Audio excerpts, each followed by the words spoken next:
And hello. Welcome to the Absolute Football Podcast. If you're watching live, we're earlier. You've made it. Well done. We are a little bit earlier tonight, folks, because it is a live watch along. The Premier League is going on midweek, so we thought there's no point doing the Absolutely Premier League show talking about the weekend's games when stuff's actually happening now. So we're doing a cheeky little watch along for Leeds United versus Sunderland.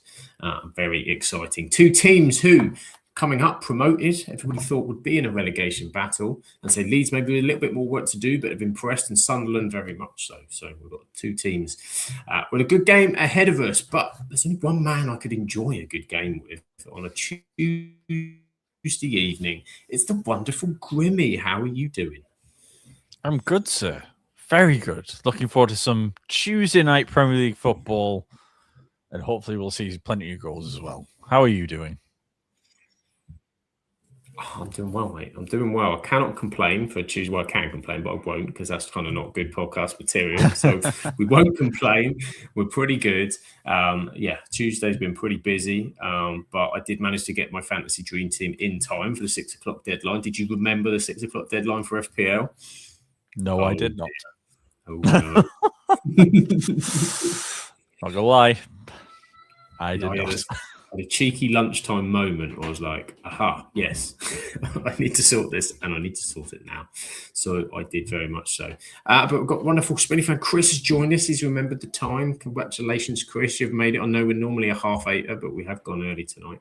And we have got Leeds versus Sunderland. So without further ado, Grimmy, shall I release the teams? Not that I'm the official team releaser, but it's already been Yeah, absolutely. In case you haven't seen, so Leeds have got Caldalo in goal. They've got Rodon, Stroik, and James Justin at the back. Bogle, Gruev, Ampadu, Gudmundsson, Anton Stack. I like Anton Stack. Brendan Aronson and Dominic Calvert-Lewin, of course, DCL up front for Leeds. And Sunderland, a change in goal because Robin Roos is not available. So they have Elborg in goal for his debut. They've got Luke O'Nien, they've got Ballard, Alderete's in there, Gertruda, Diarra, Siddiqui, Hume, Lefay, and Gulo, and Mayenda. So very, very interesting. But of course, with me, Sunderland, we talk about it quite often. We don't often maybe ourselves wax lyrical because we have the wonderful Ant, who is at Leeds today, who gets to do that all for us. They're not doing half bad this season, are they? Can they go and get a result at Ellen Road? They are doing great this season, a lot better than I think anyone expected them to, really. It's like Ant said a bunch of times through the season. If anyone had told you Sunderland would be in the position that they're in at this point of the season, I think everyone would have kind of said, okay, don't really expect that to happen. I don't think they'd be anywhere near that. I think they'd probably expect them to be where probably Forest or West Ham are at the moment, which would have been a fair assessment, I think. But in terms of tonight, I actually think it's going to be quite difficult for them because Leeds have this formidable record under the lights. Like playing at nighttime for Leeds is like it's almost like them on steroids, basically.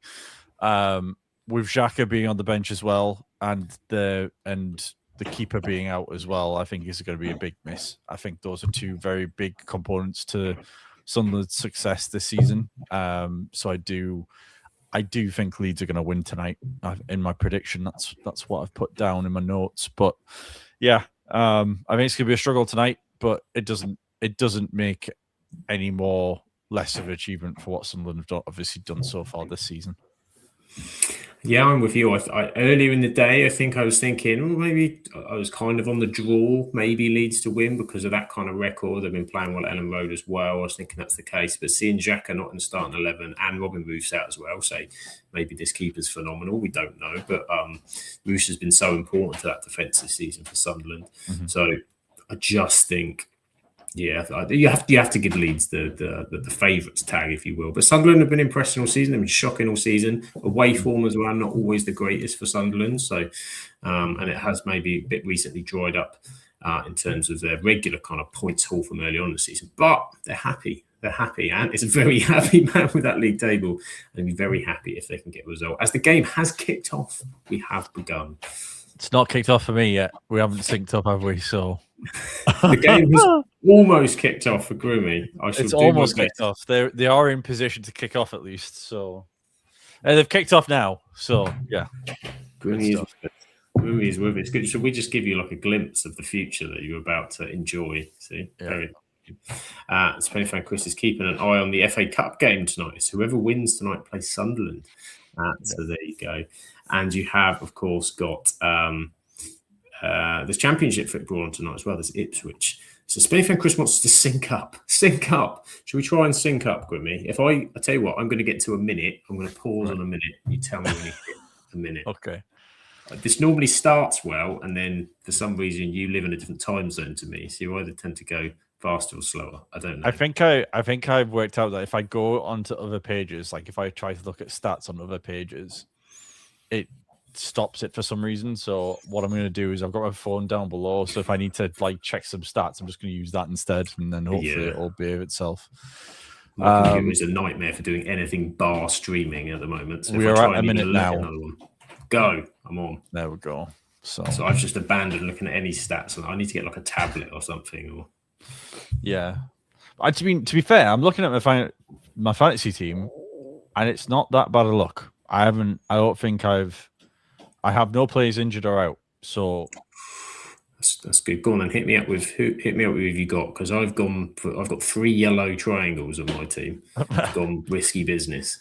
Well, I've got a 4-4-2 formation at the moment, and I have 4-4-2. Alison Becker in goal, Cash, Chaloba, Guay, Mitchell, Cunha, Semenyo, Sharda, Fernandez, as in Bruno, Thiago, and Ekitike. You have some similar names to myself. So I've gone for a 3-4-3. Yeah, I've gone for. So we've got Kelleher in goal, Timber, Chalobah, and O'Reilly. Although O'Reilly is a yellow triangle and questionable, so there is a bench option to come in for him. I had Bruno Fernandes, Semenyo, Declan Rice, Dewsbury Hall, Erling Haaland, again, triangle over him, Ekitike, and Thiago. So, but my options off the bench, if there is an issue, is I've got Somerville and Hill, James Hill of Bournemouth. Yeah. So we've got options. I think Elliot Anderson's my sub. Yeah. Elliot Anderson. Spain fan Chris thinks he's heard someone's stomach grumble. Well, he may well be. I'm pretty hungry, but I don't think it's grumbled yet. Probably by the end of this match, I'll probably be quite ready for some sort of meal. I have eaten, so I must admit I'm not hungry at the moment, but I can't confirm that will be the whole way through kickoff. Good evening to Graham's in as well as keeping an eye. There's a lot of football, absolute football podcast games on tonight. Maidstone, Rochdale, Morecambe, and Stockport all playing tonight as well. So that's very, very, very exciting. As Dreety's in as well, which is always wonderful and exciting to see you, Dreety. Hope you are doing good. So early on so far, not a lot, working each other out. Leeds currently in the Sunderland half. Sunderland have a black top with kind of that. Do you quite like that number? I was just about to say, do you quite like that tiny little black number they've got on there? A tiny little black number. And I like as well that, the sort of yellow numbering on the back as well. Just a nice little touch. I've not seen them wear this. I've seen them in the blue. I thought they'd be in the blue. Like the blue one, yeah. That's what I gambled on for the thumbnail. I also gambled on Granit Xhaka. Neither of those currently on the pitch. So hopefully it's not an omen for Sunderland fans. But hopefully not. Leeds are travelling through the pitch here. Good little run. Oh, well, hacked away. It was decent little run from Leeds on the left-hand side there. Get the crowd up, something like that. Early doors. I'm sure there will be. We did and ah whether to go for the pod derby between Dan and Rebecca, but we didn't want to play favourites, so we've gone for Sunderland. Where I would have definitely played favourites and supported Everton. Dan's still not got any forgiveness from me from his predictions of United being like bottom half or something silly, whatever his predictions were. So yeah, that was shocking behaviour from him. But what minute are we in? 4:50. Rude of him, but I think he is struggling at the minute with with the joys of the weekend and that crazy game where he had 2 goals disallowed and thought that they had a win, thought they had a draw, and then nothing. We thought we had a double Desi. I was about to put double Desi down in the group chat, and then glad I didn't because his world fell apart. Bless him. Yeah. I was in Liverpool at the weekend because I'd gone to a card show, and I was seeing the scores come in, and I was just like seeing the madness of the 3-2 Everton Newcastle game, and then it came up with the Burnley game. I was like, what an absolute highlights package this is going to be on Match of the Day. Goals galore. It was definitely goals galore. There's goals literally everywhere. This weekend was crazy. So I was thinking, you know what'll happen? We'll have one of these watch-alongs and we'll have a night where it'll be the opposite now because they'll all be sort of working on their defending in the week. Just bear with me. Is my camera gone really blurry to you? You've gone a little bit blurry, yes. Yes, it's recent. Bear with me while it disappears and comes back. I think you can still hear me, so let's try it again. Definitely still hear you. Yeah. Well, that's a positive, kind of. Let's see if we can get it up. I'll tell you what, I'm having all sorts of things with technical issues tonight. It's just not having it in general. It's this early start, I think. My computer's like, I don't do anything before 8. What are you doing to me? Yeah, that's mine. That's my work computer every single morning. It takes about 10 minutes to warm up, and then eventually it works. Yeah, mine does. Mine's ever since it's done this update. It won't turn off. It automatically tries to restart, and I'm like, no, I'm going home. We're not going back on. We're not going back on unless I press the physical button. So there we go. Yeah. Dial up. Once upon a time with dial up. It's probably because I'm sharing the bandwidth with the children's bedtime tablets. Routine. Not helping. Usually I don't have to contend with shot from Leeds edge of the box. No, wide. No. Don't think that had any real chance of... So it's a long throw from Leeds, of course. The new Premier League staple. It's going away from him, and he's mishit it left-footed. So I thought for a second it might have hit the Sunderland guy, but it didn't. Just miscued it, didn't he? He's cued it into the crowd. Yeah. Hands on his head. He's got his hands on his head. So we've got the other games going on as well tonight. Wolves Liverpool doesn't kick off until quarter past 8. And the other two, of course, we have Everton versus Burnley. And then Bournemouth versus Brentford's Heather's in action as well. Mm-hmm. And importantly, James Hill has started in case we call upon him. So, FPL watch there for me. And there you go. Don't think Everton. I've got a bit Dewsbury Hall at Everton as well. So just checking he's starting. Yes, he is. And we've also, in other non-league news, we've also got Blythe Spartans playing at home tonight at Croft Park, looking to make it 4 wins in a row at home. The mighty Spartans. What a run. What a run. Where does that put them in the table, Grimmy? It's getting us out of relegation is what it's doing. We were staring down the barrel, but we've had, I think, 3 or 4 fixtures now where we've not lost. And I think basically that's like starting to get us up and out of the relegation zone. Yeah, it's been a while. So the future is bright, and it's definitely bright because Jen's with us in the chat today as well. Hello, Jen. Hope you're doing good. Hope you're having a lovely week so far. And Graham is surprised Chris is surprised, Grimmy, you're not playing Resident Evil 9. You a Resident Evil fan? No. Well, not really. Why he's not playing it then. That's why I'm not. It's why I'm not playing it. Yeah, not playing it because I don't like it. Why would I be playing Resident Evil 9? I don't think I've mentioned it. No, I don't think. No, Josh was a horror gamer. Josh streamed Resident Evil at one point. I remember that. He did, yeah. That was hilarious because his trousers turned to a darker shade of brown on several occasions, trying to keep that as PG as possible.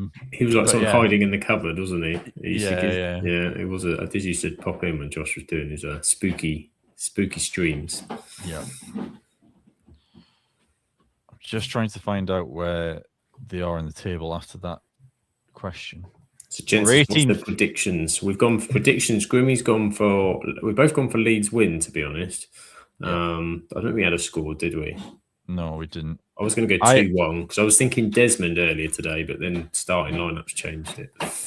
I had in my head 3-0 Leeds. I think the power of Ellen Road home is so powerful that, and Calvert-Lewin's drew a couple of goals. Poor kick out from the reserve goalkeeper. Opportunity blocked. It has been pretty much mostly Leeds so far. That's the kind of thing when you're a backup goalkeeper or you're a goalkeeper making your debut, you just don't want to do. In the first 10, 20 minutes, you just want to get the ball out, not take any risk. And obviously, it's not the worst thing to have happened, but it's going to kick his confidence a bit. Yeah, exactly.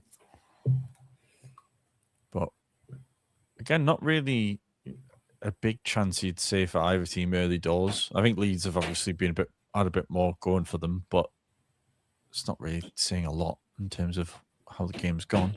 No, so just trying to replay, the keeper just completely fluffed it, didn't he? Straight down the middle. Clearance, and it was far enough back that allowed Leeds to build, but Sunderland got back well. They got back well. I guess, it's like you say, the distance. Grimmy says, Chris surprised that Grimmy isn't playing RE9. Grimmy is more surprised it was even mentioned. To be fair. Just joking. Oh, right. Graham's trying to get trying to bring Desmond's into existence. Tool, the dream of the tool. The real dream is the double Desmond. The double Desmond on a watch along would be. I mean, if we'd have done Man United, Bournemouth would have had it so early into our watch along. We're fairly newbies in terms of the watch along joy. Yeah, I just feel that is the holy grail. Yeah, I almost don't want it too early because I think we have to work for it. 10 years later. 10 years ago. Today's the day. Still waiting. Double Desi day.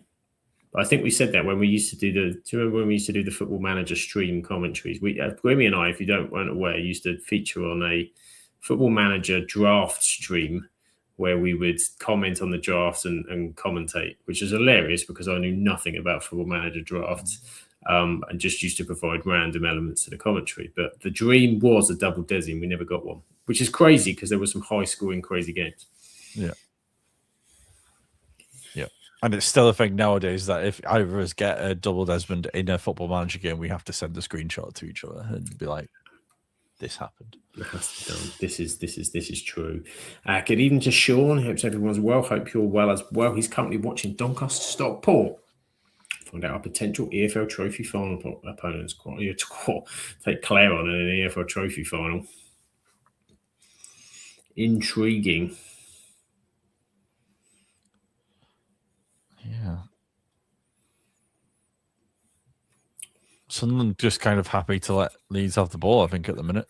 Just standing off. Yeah, standing off them, staying in shape, not pushing the game. I mean, kind of makes sense where they want Leeds to try and force their way in, don't they, as the home side, and don't give anything away early. Make them play long. Yeah. Sunderland are going to win that all day long.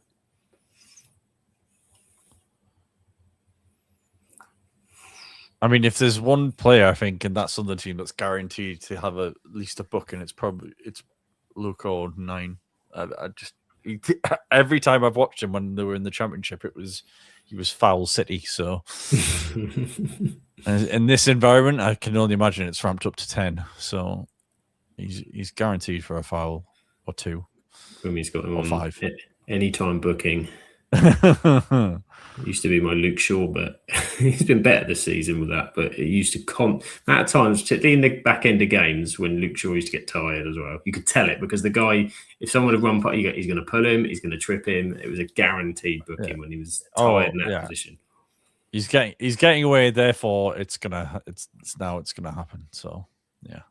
Corner here for Leeds as they blocked. Good block from Sunderland. Got some height in the box as well of Leeds. Headed away. Of course, lots of talk, Grimmy, at the moment about corners.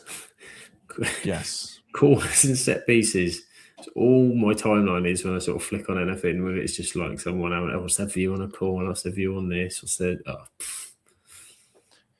Well, but I think it's rightly so, though. I think it's got to a bit of a silly point, really, where, I mean, the two main examples I've got in my head of recent examples anyway, you've got the Arsenal corner kicks that take 40, 45 seconds to take every time. And then you've got Everton against us when they had like 12 men in front of Lomans, and there was just no way he was going to get anywhere near the ball because there's an army of men in front of him. And it's just kind of like, well, at what point do you say, well, that's not really in keeping with how even like 10, 20 years ago or 30 years ago when corner kicks would go in, yes, the keeper would be under pressure, but there wouldn't be 1,000 men standing in front of him trying to get the ball. Like, it comes to a point where you've got to probably pull that back a little bit. And there's other things you can point out as well, like long throws taking 30, 40 seconds is just ridiculous. I think the 10-second rule that's being proposed is kind of a good thing, is a very good thing, because I think it'll mean more time on the pitch and less time wasting, and teams will have to play. They won't be able to just go, right, we've got to throw it now. The one I always hate is when it's a guy's got the ball in his hands and he looks like he's about to take it, and then he sees someone comes towards him and he just drops it. And it's like another 20 seconds added on. It's like, right. So it's just got yeah. I was just gonna say it's just got so stop start. Like, I mean, I haven't necessarily a problem with corner routines, and so, to a certain extent, the way some of what Arsenal is doing is very, in particular themselves, very clever. But like you said, the Everton game for me was just, oh, Christ, goalkeeper got away with that bit. I thought that was a close one, yeah. I thought you just picked up the Sunderland man.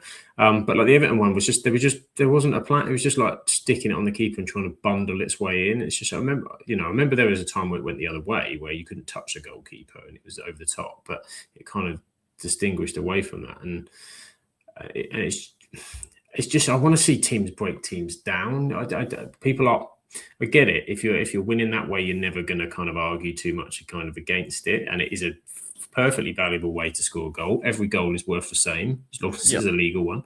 But I can understand some of what's being discussed a little bit about how exciting and enjoyable it is to watch as a kind of product.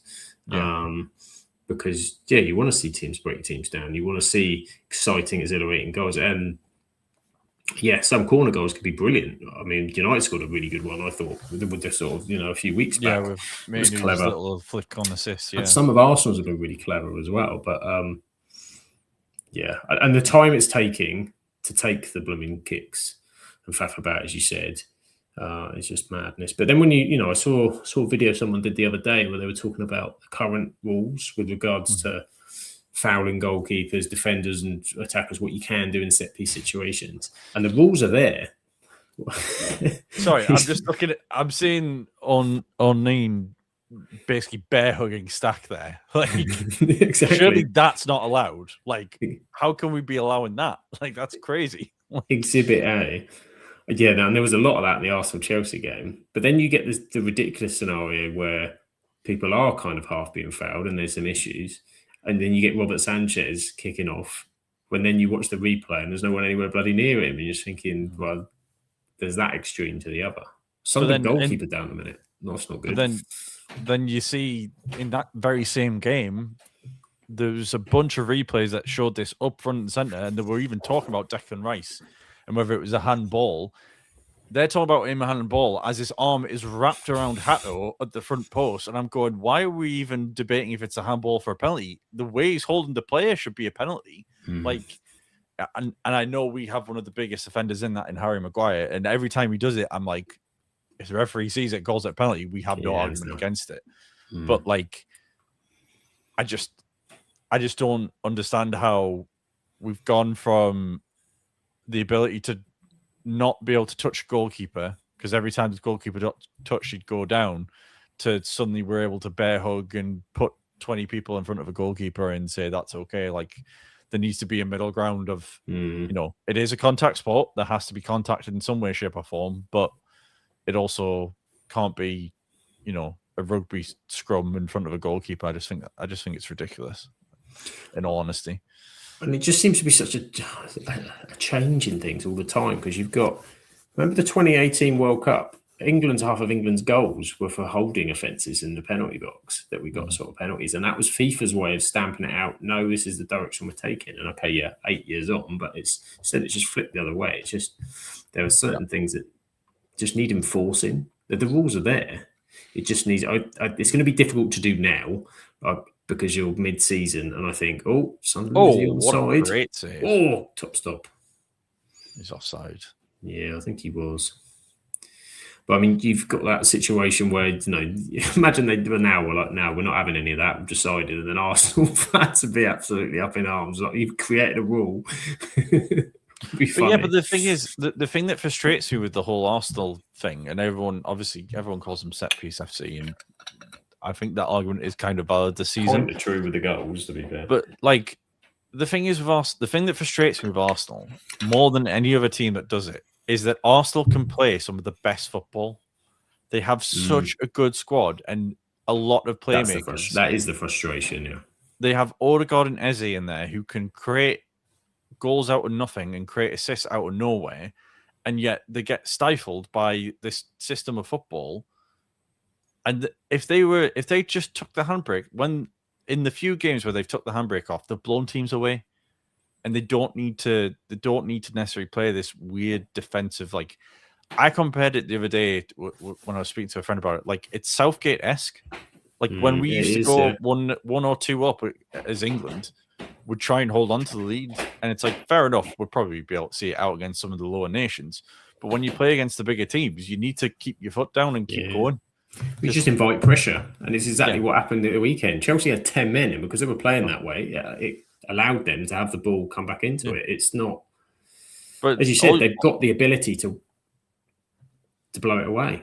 Yeah, exactly. And it's like, as you saw with United and as you saw with Chelsea, all you need is one killer ball or someone with a killer ball like Reece James or Bruno Fernandes, and you're going to create chances. I mean, how many times did Reece James get on the right hand side and whip a ball in? One of those goes in, and you're looking at a nervy end for Arsenal and potentially another collapse. I mean, they collapsed against Wolves, like one of the worst Premier League teams we've ever seen. They conceded 2 goals against them. Like, a team of Arsenal's quality shouldn't be doing that. And I think that's why everyone's put into question of, yes, it'll be big for Arsenal to go and win the title, but if they win the title in this sort of unsteady way, is it gonna be as big a thing for them if they're just lumping in corners? And I don't know. Maybe I'd feel differently if it was United. If it was United winning, maybe I'd be feeling differently. But I think it's when you see the quality of Arsenal's squad top to bottom and on the bench, it's kind of like, I think there's an element for them. They just want to get over the line, don't they? Where they've been so close, and to win that title. And I think there's always going to be an element of when you win a title and your rivals always want to discredit it, because it's just, you don't want the rivals to win it. So they're always going to come under pressure for something, and questions will get asked. But I think if they'd won a title and they were kind of going for another one, then I think it's probably a different thing, because they'd be looking at it going, okay, we want to stamp our authority. This one, I feel that their fans don't just want over the line, and they'll deal with all of that because they'll just see it as sour grapes. And do you know what I mean? Like, and fine, if you've won the title, then you can do that. And this, we won a few of them, Crewmy. Was a while ago, but we've won a few of them, and some of them were better than others. Some of them we played some fantastic stuff, and there was some where we were just better than the rest, and the competition wasn't the same as it was other years, to be honest with you. But there were times where we were a bit scratchy, but not from the set piece corner kind of thing. This is completely new. No, I think there is probably a bit of added mojo on some of the complaints because of the fact that I think a lot of it is, or some of it can be put to the fact that it's just criticizing whoever's in the lead, because people complain about Pep's football at a certain point of how pass, tiki-taka all the time it was, and how it stifled people like Grealish and, And that's kind of what I've been worried about with Eze going to Arsenal, is he going to be able to play the same way? And for the most part, he's not really been able to do it. He's obviously had a couple of great games against Spurs, but other than that, I've not really seen a lot of the Eze that we've obviously come to know and love and watch and adore watching. Because when he played at Palace, he was one of my favourite players to watch, because he got hold of the ball. He would just try something anytime, which I guess when you're in the lower rungs of the league table, you can probably have a bit more room for experimenting with what you're going to do. But when he's come to Arsenal, it's not really been the case, unfortunately. So, but part of me does wonder if they win this title, and again, big if they win this title, do next season, do they relax a bit more and have that confidence and then start to play a bit better football, and we see a bit more of that sort of Arsenal DNA?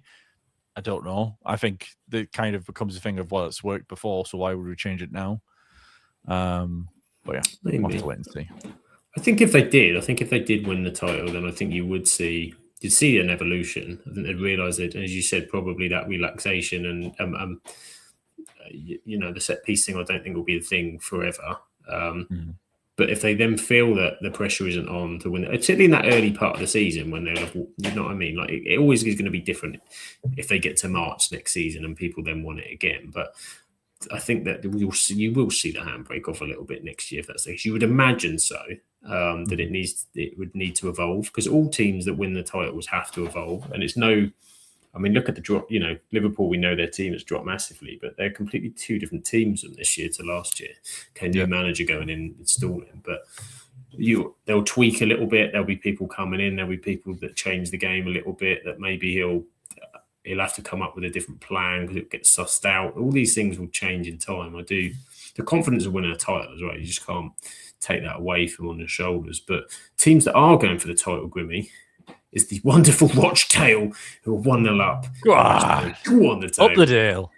But Morgan's York, the Shah versus Morgan Monday battle that it's becoming between the two of the top two, York have scored as well. So they're both currently winning 1-0.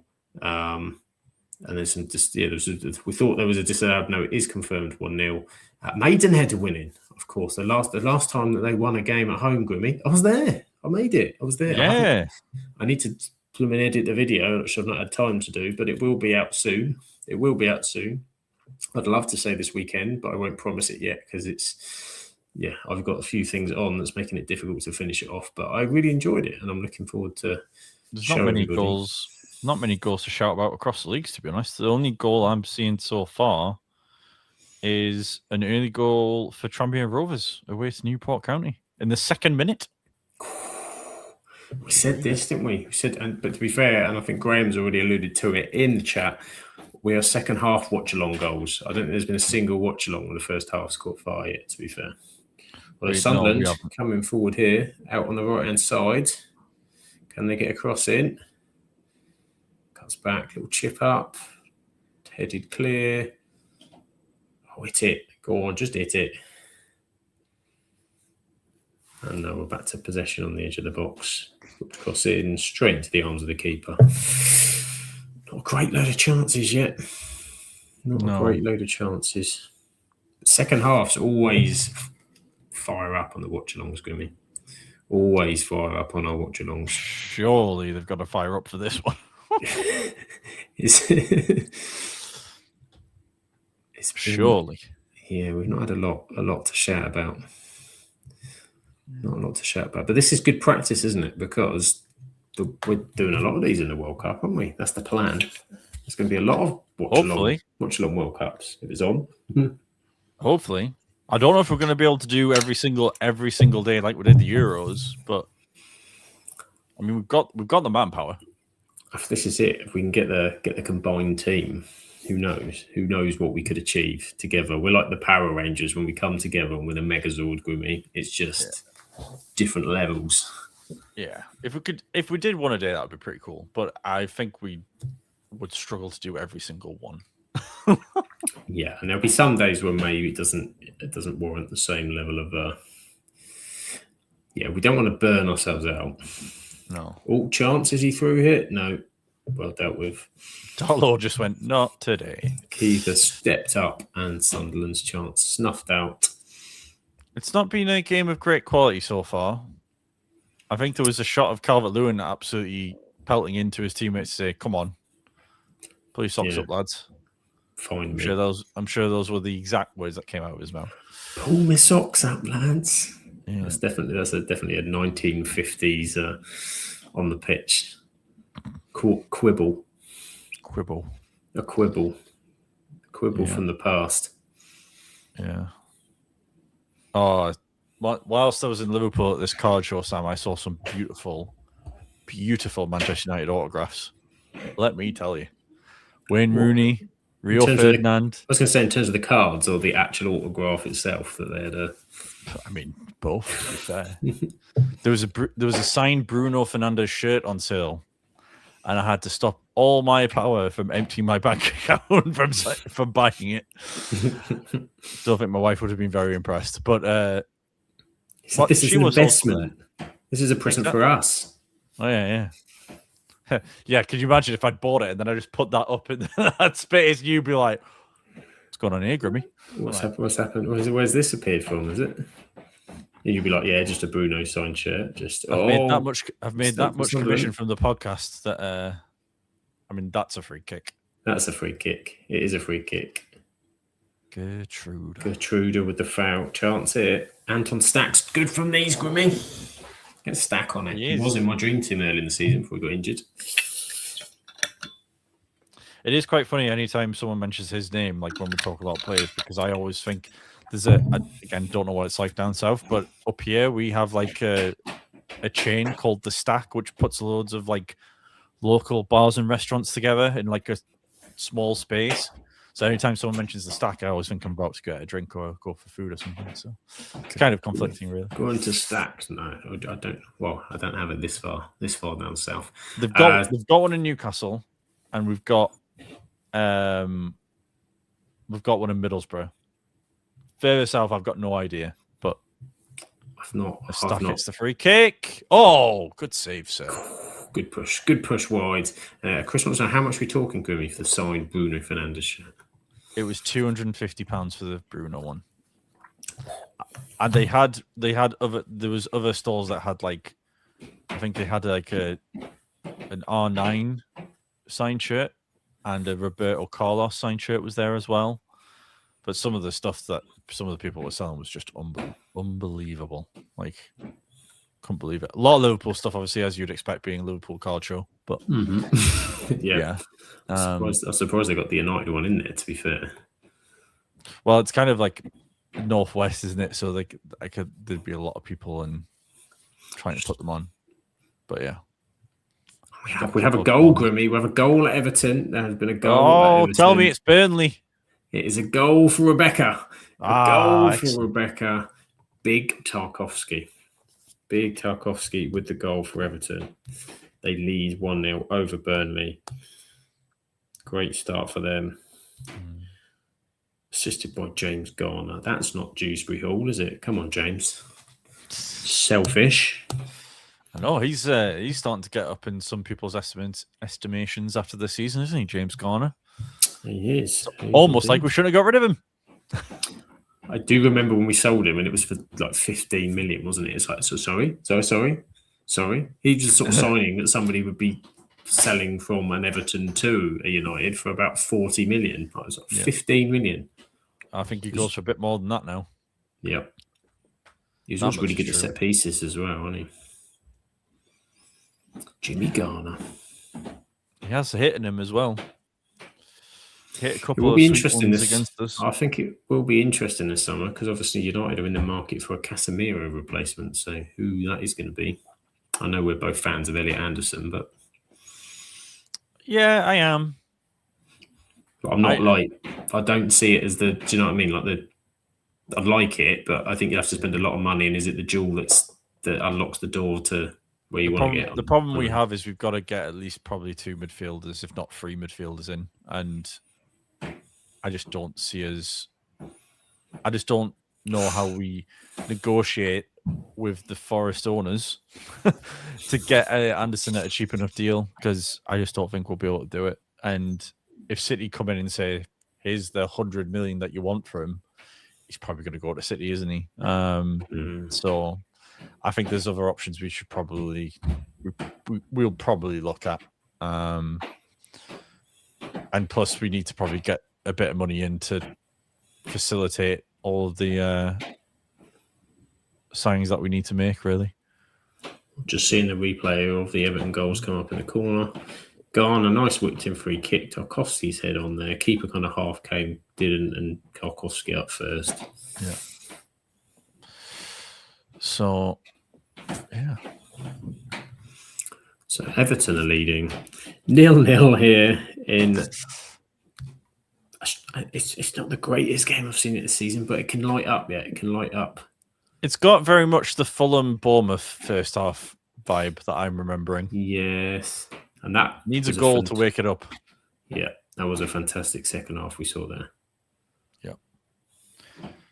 I think we were trying to spot Heather in a rain jacket, weren't we, at one point in the first half? It had got to that point. We were indeed. And Ant is there somewhere. So we can't, if probably not in a big Ant, pink rain jacket. But yeah. And probably in the Sunderland then.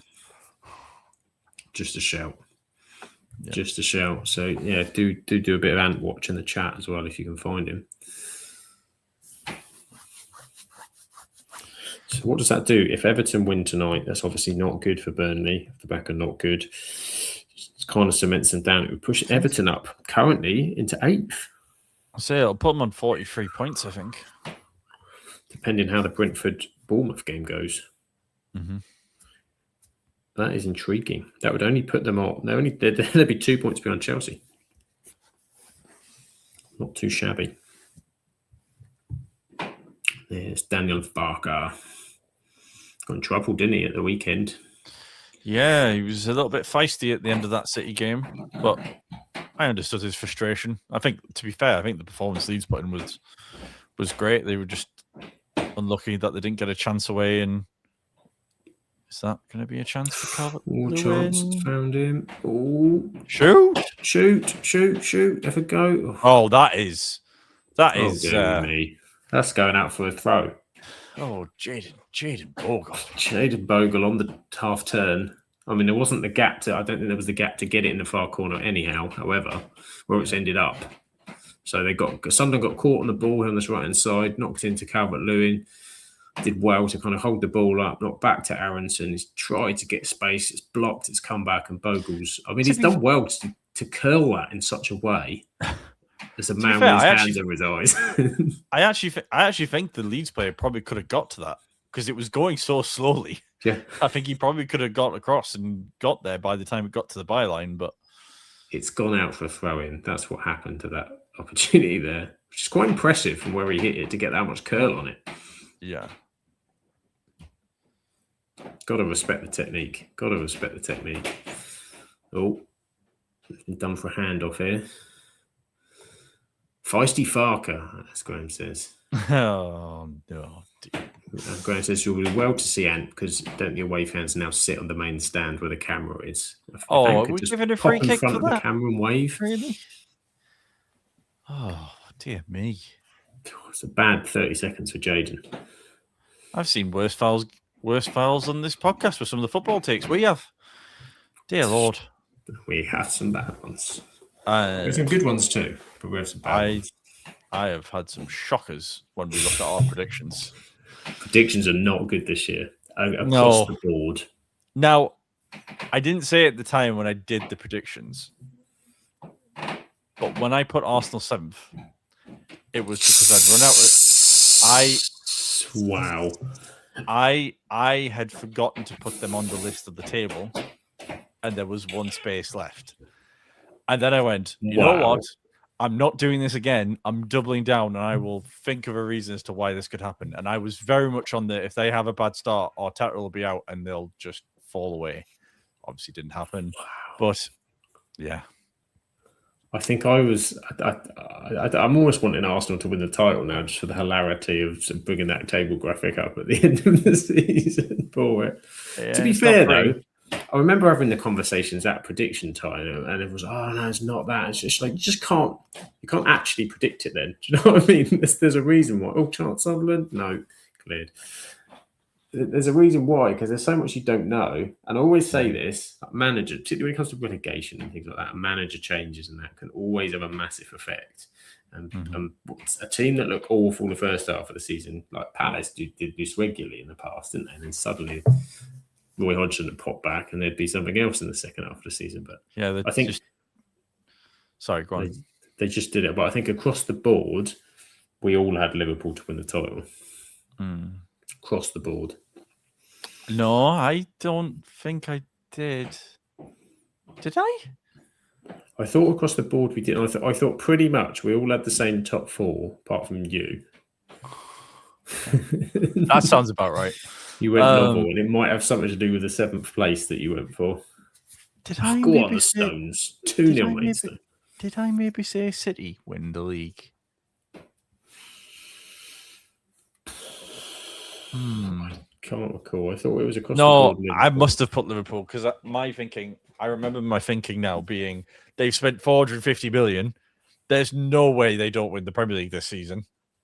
Yeah, I think I was of the opinion if they get Isak, it's game over with what we knew at the end of last season going in. How wrong we were. And I think they overlooked that some of the change that they'd had. But also, yeah, I thought we'd have seen a lot more from... We're seeing a bit more from Wirtz now before his injury, but I thought that would click a lot quicker than it did. And obviously, the Salah's dropped off massively. Yeah, I think...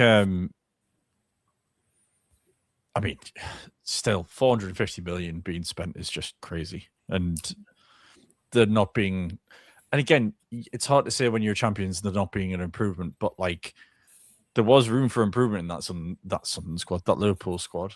Like they still could get better. It's not like they won the league by 20 points and, you're thinking, okay, they could progress further in the Champions League. They could win another cup, maybe add that to the resume. But yeah, for some reason, they could still do that this season. But I just find it crazy that with the money they've bought. Sorry, there's a guy in a silver puffer jacket that is literally sitting there with his mouth wide open. I'm like, lad, close your mouth, or you're going to catch some flies. Catch the flies. Certainly would if you even in early days of March. Oh, there's lots about. Today I went for a walk at lunchtime, and literally they were just round our office like flies to do. It was literally. It wasn't really the weather for a scarf, but I almost had to snood it just to get through the absolute barrage that was.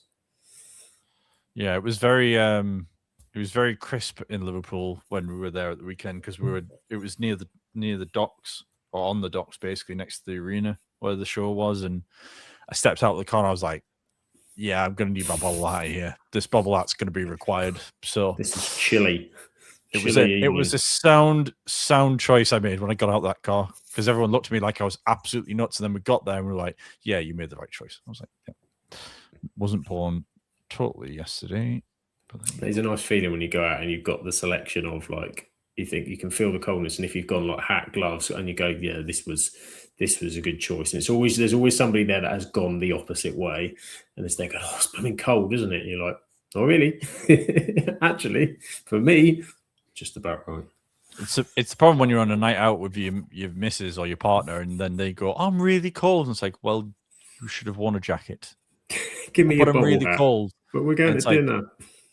I'm like, fine, use mine. I didn't bring it for me, Chris says it would have been a good idea if he started to train instead of having a bloody stupid strop while he was trying to get a move to Liverpool. He would have been playing now. Well, he's injured at the moment, isn't he? But that was a massive thing, I think, for Isak. I think if he'd had the full preseason, or even just a month of preseason to get going again, I think it would have been fine. But he came in partway through the season, just before transfer deadline day. You you're always going to struggle, I think, if you've not had that pre-season. We've seen it so many times with top players when they come in off the back of a long injury or, or in those circumstances where they haven't trained. Even though I'd read reports he's gone to Real Sociedad and done some training with them, but obviously it's not going to reflect the pre-season games that you're going to have for them. But yeah, it's just I'm sure he'll come back. He'll come back better next season, and he'll probably have a better season next season. But yeah, he will have to. Graham says he's a shorts man. Shorts for him, whatever the month or the weather. To be fair, my best mate was like that. I used to always be in the height of winter, being shorts. Just Graham's a short man. Respect it. To be fair, I usually am as well. I think unless I'm going to a social event, that's what I'll do. If I'm just popping around the shops, or if I'm going for the weekly shop, my pair of Adidas trainers shorts are out and ready to go. So yeah, I'm with Graham on that one. Shorts are. Oh no! Bubble. Oh no! Cleared away. Yeah. Once there's a bit of something where we get rid of the chill, I will be in. I like the comfy shorts. I've got some nice sort of comfy shorts. Free kick on the edge. Chance for Stack again. And a booking. First yellow card of the game. And it was that for Ballard? Gertrude.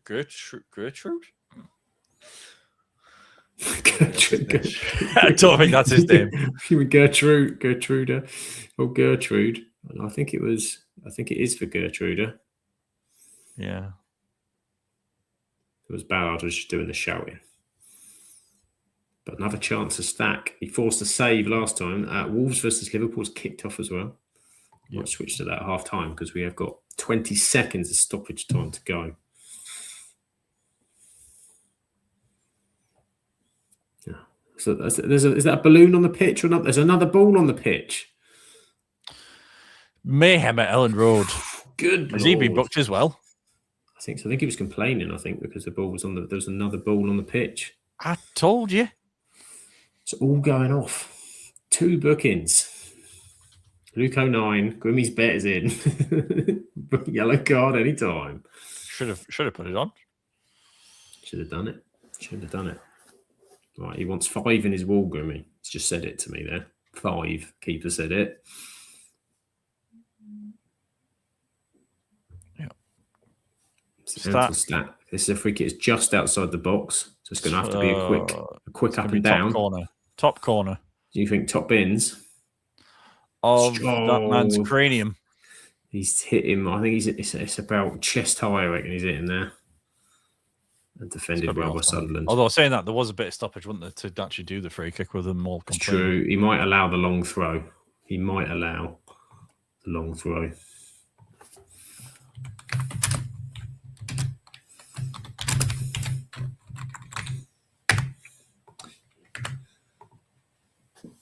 And it's half time. Bournemouth 0, Brentford 0. No points for Igor Thiago. However, clean sheet for James Hill, Grimmy. Keep that coming. And for Kelleher at the minute. In my dream team. Yeah, Liverpool just kicked off, won't they? And referee is at half time, but the Sunderland players are not happy. No. I'm entirely sure what they're not too happy about, to be honest. I think they're still complaining probably about the free kick. I think that's probably what that is. But yeah. Because the player's gonna play. Yeah, as Chris tells us that it's half time in the game we're watching that we've just we've got it, Chris. We've seen it. Thanks, Chris. We've got it. We've made it. You the man. 0-0. Stockport Desmond around these parts. Anyone says around these parts, I always think of like old westerns with like cowboy hats, just like around these parts. What's you around these parts? Right, I'm just gonna dash off for a quick minute. I'll be back. Indeed, Grimmy is using the facilities, so you are back with myself as I try and navigate my television to switch to Wolves versus Liverpool for a few minutes. If I can find the channel. Bear with me. There There we are. And here we have it. Wolves versus Liverpool. Liverpool picked up a little bit more recently. But Wolves got that really good win last week. As we just say, there's Salah in. Oh, no, bundled off the ball. But we like that goal. We love that goal, Chris. Go on, Morecambe a level. Morecambe a level at Wealdstone. Go on, you shrimps, as Graham says. Go on, you shrimps. Up the shrimps. Let's just look at his chances. Salah had a touch. He just couldn't get it under enough before he was under pressure. And you've got to say about Wolves, I mean, points situation and afar. Recently, they have been putting up more of a fight. A few games I've kind of watched them as they have been way more competitive. Obviously, puts out that really good win against Villa. It's just too little, too late, isn't it? But I do feel they're a bit of they're not the tick in the box that they were at the start of the season for people. So kind of are unleashed a little bit, as we saw against Villa. But I do think Liverpool are going to win this by a couple. They attacked much better at the weekend. But they are still conceding silly goals. Chance here, though, given away by Wolves. We say that cut inside, shot straight down the keeper's throat. It's half time between Rebecca and Dan in the Everton-Burnley clash. It is indeed a lead for Rebecca. So Liverpool, the boys. I think it was a big win for Liverpool at the weekend. In that Champions League race, I think I said the other week I fancy them alongside United to be in there. I know Villa have been poor in recent games. I just see Chelsea missing out. I don't know what it is. Don't trust their consistency. I like Green Messina, but I just don't trust their consistency and their discipline again at the weekend. Can't keep getting people sent off. Graham says pressure is off now for Wolves. They know they're down, so they can play with a bit more freedom, as they're doing here. Cross comes in, deflected, corner ball. Corner ball. We all know everybody loves a corner.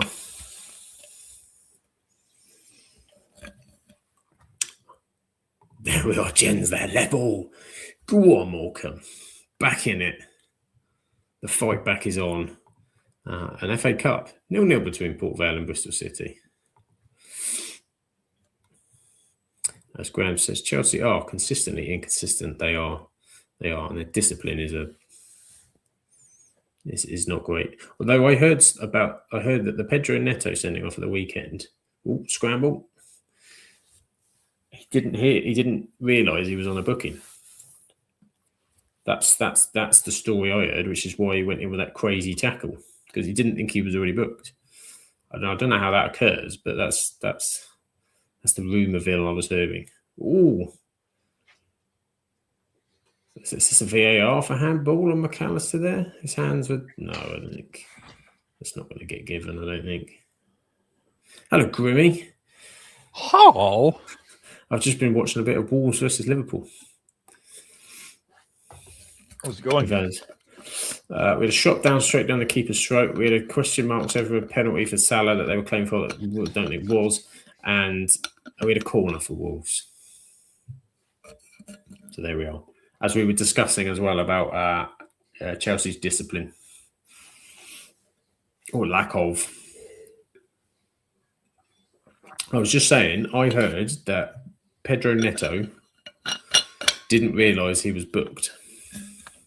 That's why he made that crazy challenge on the halfway line. Really? That's something I heard today.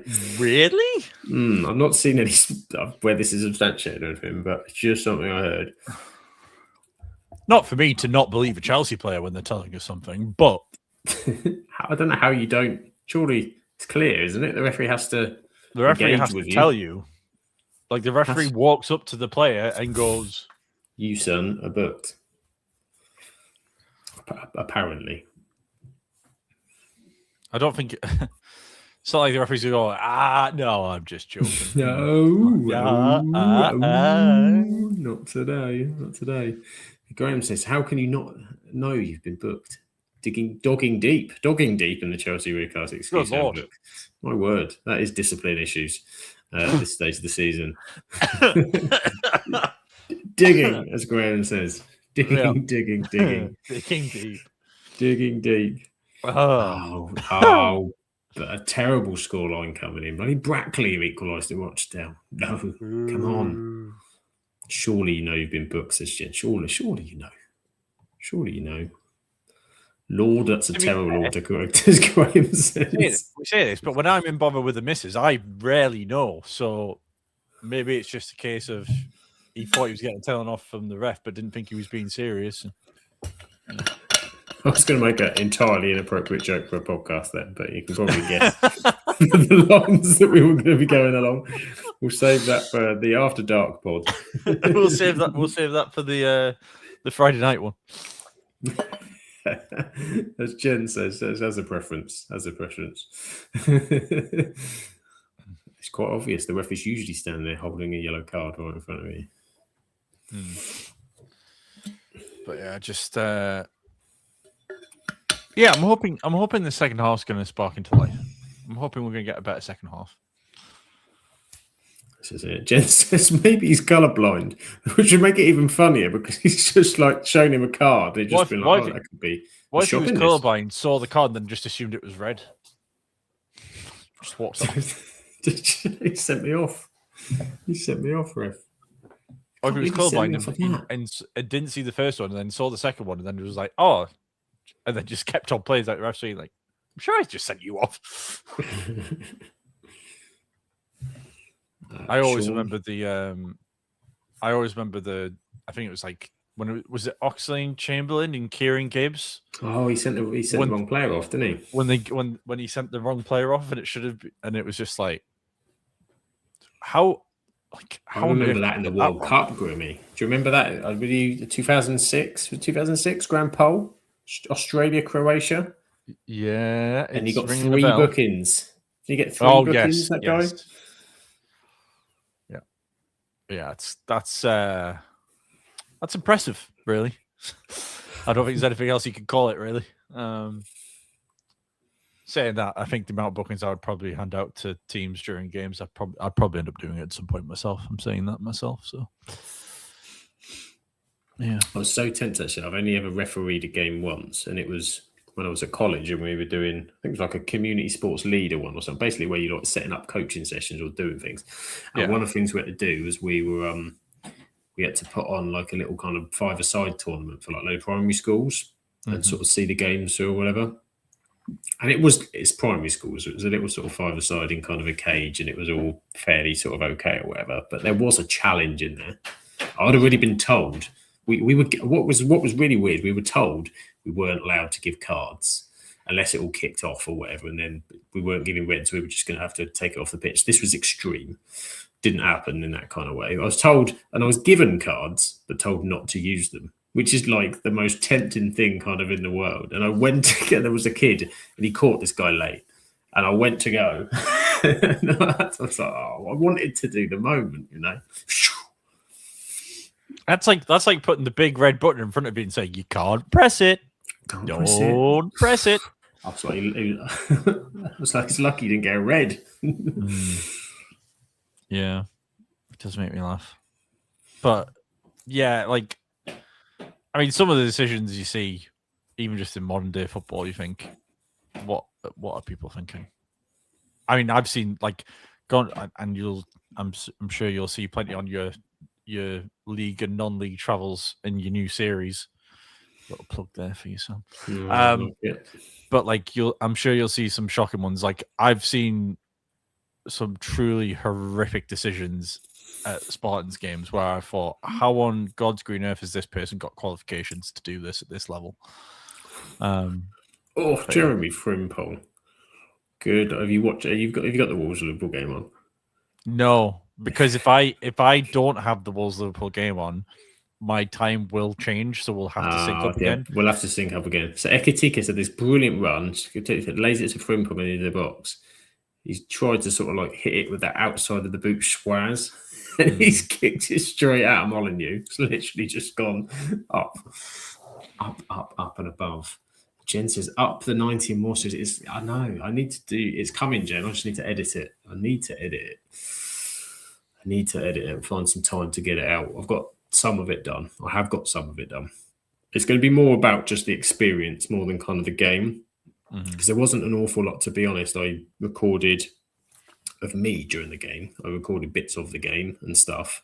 But I did get some of what was going on in the stadium, and I've got a nice background train at one moment across the game. So, that felt like a special moment. So I got involved in that. And my mate did get, because he had sort of a proper sort of camera job on him, we did get the second goal quite nicely. So yeah, the only thing I can say you'd get in comparison to a special moment is a potential seagull invasion on the pitch. That's probably what you'll get at live every now and then. But yeah, no trains, unfortunately. Chris said, Sam and Grimmy, have you seen the Greggs football kits?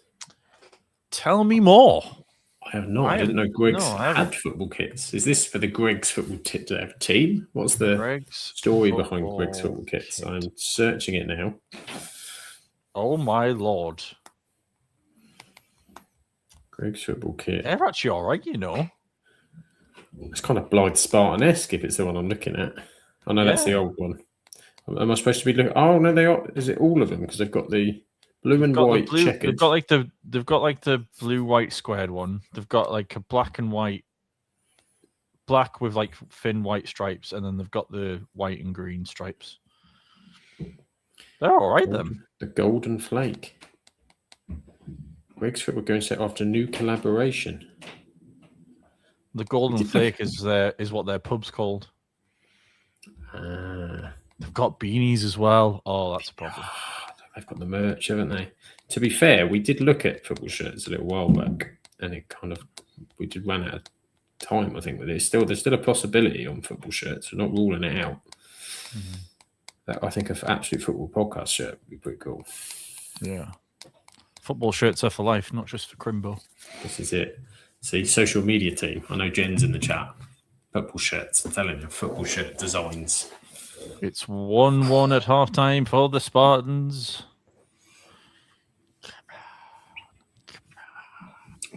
Come on, you Spartans. Are we back on the Leeds game? Yeah, I'm still stuck. I'm still on the Liverpool game at the moment. I've got a Champions League advert going on at the minute.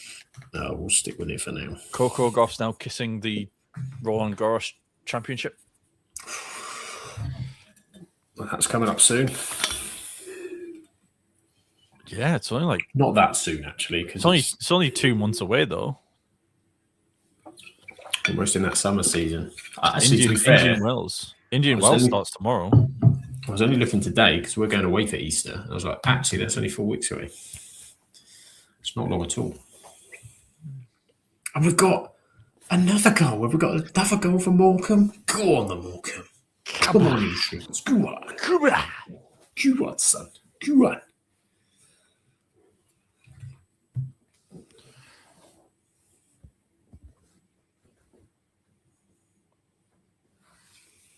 And there is to be fair, obviously, Wolves, Liverpool, there's a lovely Diogo Jota tribute going on at the minute as well. Oh. They're showing a replay of Sean Longstaff having a row with the referee because apparently you took away a towel for Luke O'Nien to use. Oh, is that what he was upset about? Yeah, but Sean Longstaff's making the argument of it's our towel, not his. But it's supposed to be there's supposed to be a towel left next to it, I think, and then he's. Isn't that the second towel-based incident this season? There was another one, I'm sure. Someone else. Wherever towels go, controversy will surely follow. Wherever towels go, we gotta be there. Drama. Everywhere you go, you always take the towels with you. Hey. Sing along. Just checking.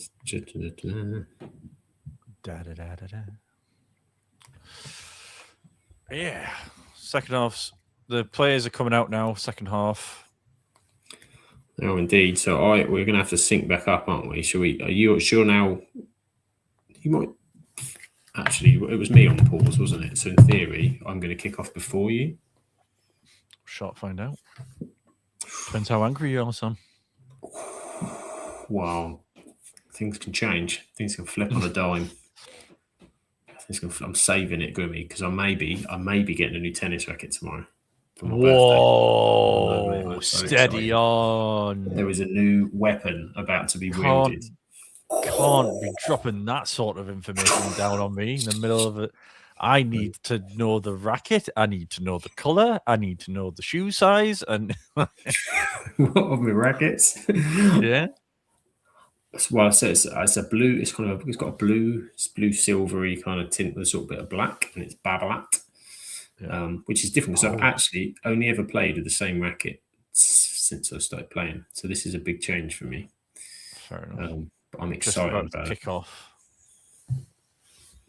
And he's kicked off. Jude. Was it Jude? Jen's loving Jim in the chat. Jim Bentley, the legend of Morecambe, as he's going to be. As they're on a stunning performance so far. They're getting goals, unlike us. So I've kicked off, and I'm at 45-36. I'm at 45-20. Okay, so not too bad. If I pause for about 10 seconds. Should be there. Almost. I'm at 45-36 now. So I'm going to hit it now. I'm at 45-43. There we go.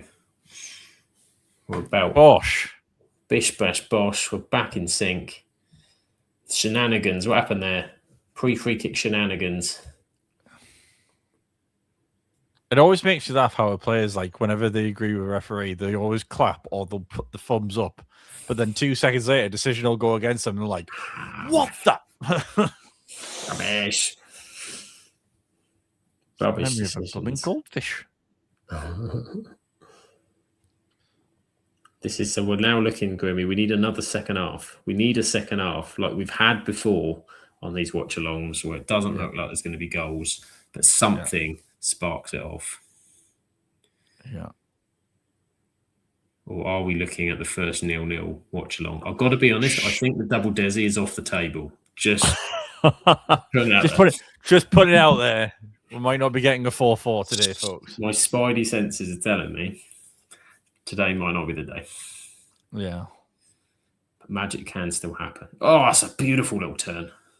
Oh, Brendan Harrison. Oh, but he's just ruined it with just a shocking pass out wide. Yeah, that is lazy passing.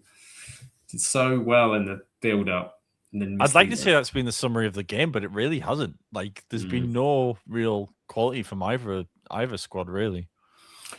No one's kind of really there. I think there's been one save from the Sunderland keeper, but that's about it. As the Sunderland keeper slips over, and that was a free kick, wasn't it? That he made the real save for. What was that? Oh, what's happened? The fat lad's flown in on him. Oh, there. Referee! I think he'd got round him there. I think he'd overcooked it, and Aronson was going to be cutting in that left-hand side. So free kick given away for Ballard's industrious challenge. Oh, he's had a kick up there. It's lucky he didn't connect.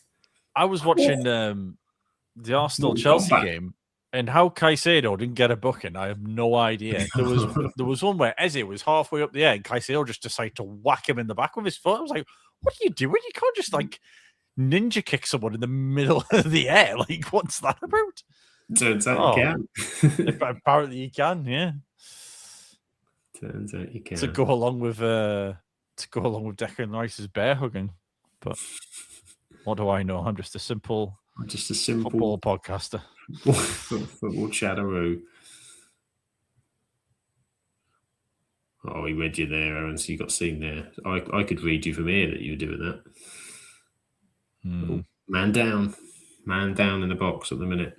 Starty. Start the second half. A starty second half start.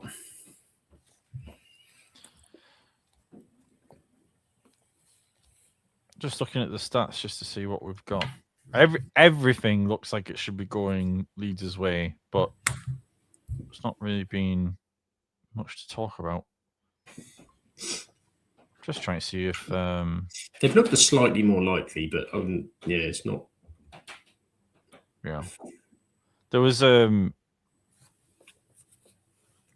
like 71% to 29% possession. I mean, there's been a lot of fouls on Sunderland side. There's been 11 fouls from Sunderland compared to Leeds' 4. So they're obviously trying to break down whatever they're trying to do any way they can game, which obviously you'd expect to do. A classic away performance. Yeah. And to be honest, if it did end up this way, I don't think South Sunderland would be too disappointed. No. Island Road's not been an easy place to go for anybody. I mean, they've taken teams to the sword and teams who were fighting for top 4 at that. I think the only team that's really gone there convincingly won was Arsenal. So thank you, Graham. Graham's given me a bless you. Yes, it was a sneeze. I can confirm it's that season's beginning. The tree pollen is out in force. No. Oh, lifting it away now. And I'll be back on the tennis courts again. This is it. Are you a summer tennis man? Well, I would play through the winter, but the people that I would play with don't like playing in the winter or in the rain, so my options get a bit limited by that. And plus, I have my badminton season going on pretty much from the end of September to the end of March. So, yeah, that's kind of limits me. But I was getting back. I'd gone for. I had a bit of a mad one where for 4 weeks in a row in September, I did an hour and a half of tennis from about 6:30 till 8, and then 2 hours of badminton after that, back to back on a Wednesday, and I was dead by the end of it. But peak fitness, peak court fitness. I don't know if it was peak, but it was. By the end of it, it certainly improved. That's what you got to do. You got to put the miles in. That's what I got to do next. Put the hard yards in. But yeah, but it was good for the cardio, if nothing else. Especially I find even just a couple of like big long matches or whatever, so that can be enough to. I had a pretty good hit last week, and that was for an hour and a half, and I felt wonders a couple of days after. I felt achy, don't get me wrong, and still, so I've not been playing that much, and that was my first singles hit in forever. But I was playing quite nicely. Yeah. I was playing with his racket because mine broke, but I got put in a clay court for like the first time, and that was an experience. Just the stopping and starting, and the obviously having to time your stops and drifting and doing all that stuff. Like my legs hadn't felt that way for a while. It's good fun though. Enjoyed it. It's good fun. I was working on my backhand with me. My backhand's because it's always been the area that I'm a one-handed backhand player, you see. So it's always been a bit sketchy, but I've been trying to change the technique. I need to hit it on the rise, you see. Hit it on the rise in the right shape, so I'm kind of using my whole body rather than just my one arm trying to flow through. So that's hoping under this new racket we're going to get on like a house on fire. I was like, if I can develop a half decent backhand, then I'm a problem in that ladder, Grimmy. I'm telling you, I'm coming for people in that ladder. Trouble is coming because at the minute I've been inactive, so I've been dropped off the ladder currently. Yeah, but I hadn't played in months, and I was sat in 92, I think 92nd, but I'd been in like the top 20, at least for the first 3 seasons. I've hit top 10 twice, but there's people in that top 20. I'm like, oh, it's a matter of time. It's a matter of time. You should come play in the Northumberland Club Championships. Championships. They have a yearly summer tournament in August, and people from all over the country come to play in it.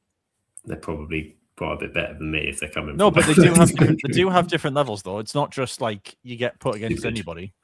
It's like you can, I'd love to see you on the tennis court and see the man in action. See the man. I'd never give anything up, Grimmy. It's my style. Our ones. There's the championship, which is ridiculous because the players that don't play at the club turn up. They're really good, like county players, and that you never see them down there until there's a chance to step up for the trophy. So you have that.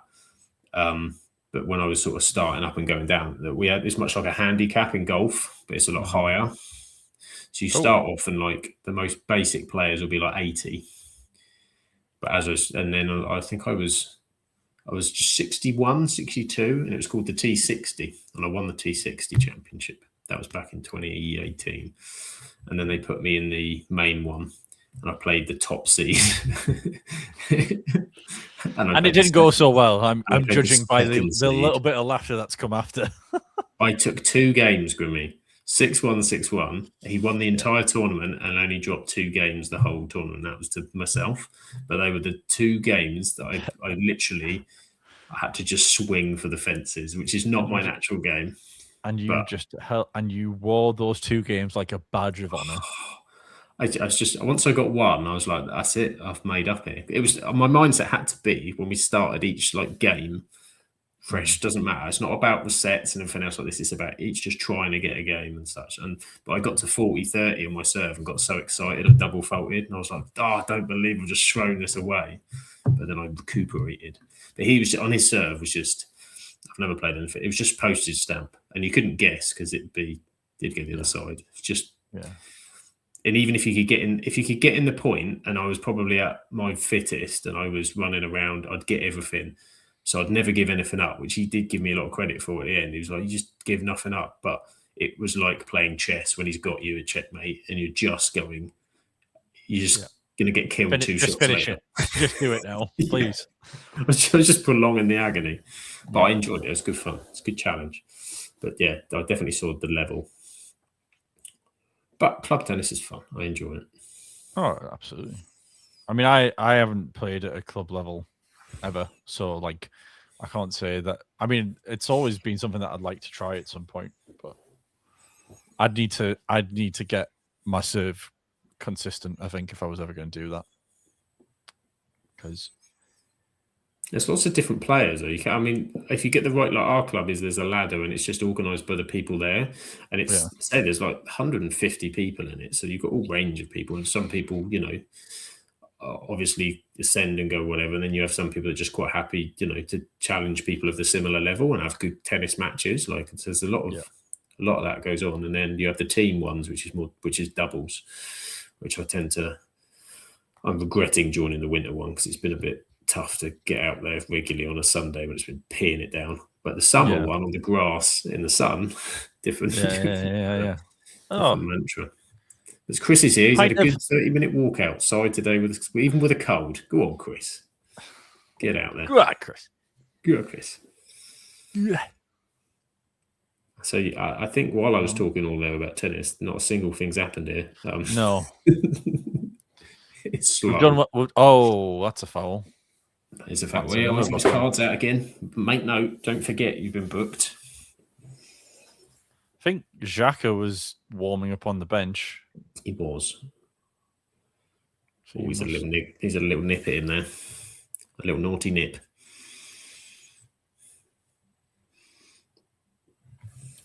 Yellow card for Habib Diarra. He's been good this season. I haven't seen too much of him. He's come in. Sadiqi's been the one, isn't it, in midfield? Diarra sort of slowly come in. He might be coming off for Xhaka. Quite possibly now with the booking. It might. Maybe that's why he got it. He's been told he's coming off. All right, then. We'll have one more. Yeah. It's going to be interesting, though. Yeah, I do wonder, do you think Leeds are going to go for it?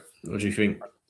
I think if we get to the last 10 minutes, if we get the last 20 minutes, I think that's when we'll start to see them go a bit more over the top and throw some long balls forward. But at the minute, it's kind of, you're not going to go too soon in case you leave yourself too open, but Sunderland aren't exactly... I think our Xhaka question's been answered because I'm looking at him on the pitch. I'm looking at him directly. So he's not coming on for Diarra because he's already come on somebody else. That beautiful Swiss man. But yeah, I think... Do you think a little bit, though, because I'm interested to see how they feel. Obviously, they know that they need to get the more points for survival, but because they've got themselves a bit of a cushion, they don't need to go for it as much as, say, like a West Ham or Forest, who have to go for it every week at the moment. They'll be like a point better than naught. Maybe some of that might creep in. I think it's a bit of a risky strategy, because if you try and stay the same and then Leeds nick one right at the end, that could be a big swing towards the end of the season. Like, Leeds are only 6 points off Sunderland here. A win for them halves that gap. So then you're thinking a couple more wins here or there, and then you're like, kind of goes a bit. It can go a bit pear-shaped. But obviously you're banking on West Ham or Forest making another run as well, which is kind of the bit of comfort space that Sunderland have got, really. I've always felt it's a bit of a dodgy mentality to have, just to kind of hold your own. Yeah, unless you've got a lead, I think you need to constantly be in the mindset of, we need to pick up points, because once you start getting comfortable, that's when you, especially in the Premier League relegation battle, you can be left for dead, really. You've got to go for it. You've got to go for it. And talking of going for it, it's 2-0 to Everton. It's been another goal for Everton. And Grimmy, the goal scorer. There might be some FPL points coming. Hallelujah. It's Dewsbury Hall. It's Kiernan Dewsbury Hall. The man in my dream team. Man of my dreams of the team today. It's not so much for Burnley, though, as they go 2-0 down. Everton, Dewsbury Hall. Let's have some of that. It's still 0-0 at Brentford Bournemouth as well, isn't it? If Sade or Thiago could pull up something here and get me some points, I'd greatly appreciate it. I'm kind of thinking the opposite, Grimmy. I'm now at the point where, because I've got Kelleher's currently on a 6 clean sheety. If Nico O'Reilly is injured tomorrow, by the way, James Hill is currently sat on 8 points on my bench, which he came in as a transfer today, because the person I did have on my bench doesn't play, just in case O'Reilly wasn't there and I needed somebody in. But sitting on an 8-pointer with some cheeky DEFCON points could be nice to come in, you know. I do also have Captain Ekatiki doing nothing as of yet in the Liverpool games. It's another foul. Hey, I'll rack him up. Change coming up here for Leeds. Is that P-Rail? Oh, yeah. Gruev's going off. Gruev, yeah, sorry. I think it's P-Rail. Yeah.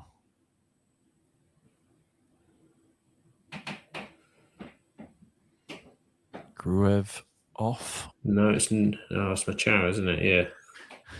Which means change of formation, surely. They're going for the second attacker on. Yeah.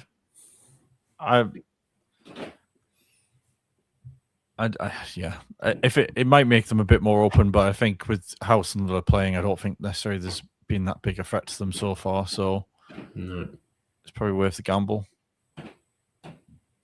He was fouled. It's another foul. It's another booking. Sunderland are racking these bookings up. More cards than Clinton's, Grimmy. Hey. I mean, he tried to stay up. Other card stores are available. Card stores are available. Many are available. We used to have birthdays in it was called in Southampton, and it had a Manchester United shop above it. Used to like that. Okay. I had all the merch. I had some other clubs as well, but it's mainly a Man United area. Will we get a goal from this, do we think? It needs something. Stack with a in. Oh, it is! We have Grimmy. Oh! We have as well. He's known nothing about it. He's absolutely bulleted it from 2 yards. You could tell he didn't think that was coming to him, because he was just like, oh, and then it's just smacked off his head and then got in. I think he almost got there too quickly, so it's Yeah, absolutely bulleted off his head. It's Joe Roden from. Is it him in the nose? I think he's hurt him as well. Yeah, I don't think that he's expected that to get to him, and then he's had to reposition himself, and it's cannoned off the bar and in. But fair play. Fair play. Just checking for. Oh, he's offside. I think he's offside, Grimmy. Oh, he's offside. Never mind. He's offside. I think it's come off his nose to the other side of the bar. It's a brilliant free kick. Such pace on it. I just don't understand. I never understand that when you're an attacker in that situation why you set off so soon. Like, you know the guy's going to take a couple more seconds to get to the ball, so why do you set off so early? It's not like he's got a big distance to cover. It's only like an extra step. But no, it was offside. It has been ruled out. Chris has given us the updates here. Goal for Leeds. Live Spartans 2-1. Let's go. Go on, the Spartans. Go on, the Spartans. Go on, the Spartans. Yeah. Jen wants to ban VAR. Just ban VAR. Oh, Jen. Boreham would have scored against York. It's big Yay. for Dale. Big for Dale. Just need a Dale winner. Oh, the Dale. Well, what might that spark some of that, Grimmy? It shows that a goal is this potential. A goal can be scored. Yeah. I mean, offside, but we've seen the back of the net hit. Positivity. Why are we just showing the referee here? What's going on? Don't know. There we go. Right. You're not sure what's going on there. Sunderland now on the attack. Oh, that's a foul, is it? Pushing the back? No.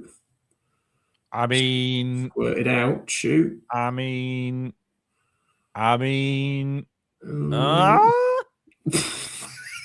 Classic Sunderland fan. Foul it. It's getting... Xhaka's nearly just uppercut the referee showing handball. It's fuming.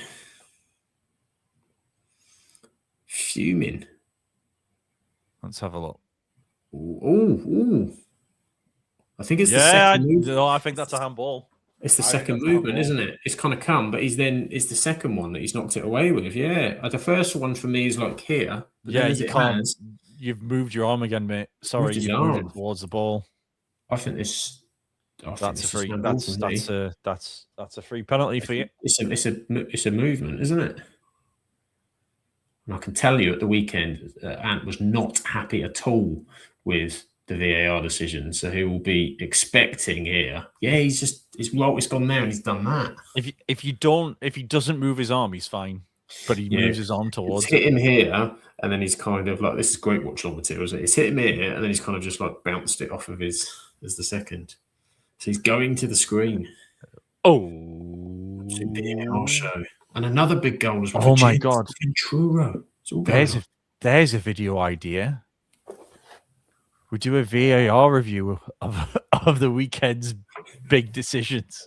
The absolute VAR show. We could do like a compilation of like the worst decisions made during the season and do like a shocker.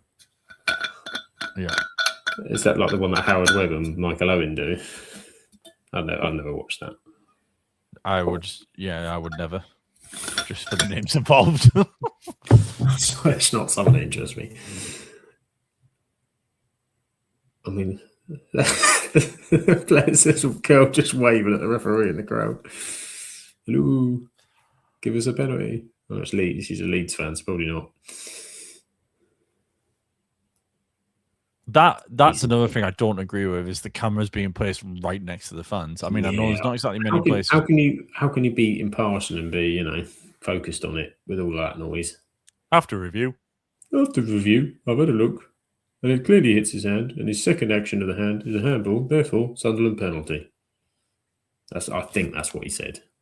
He's definitely pointing to the spot. So,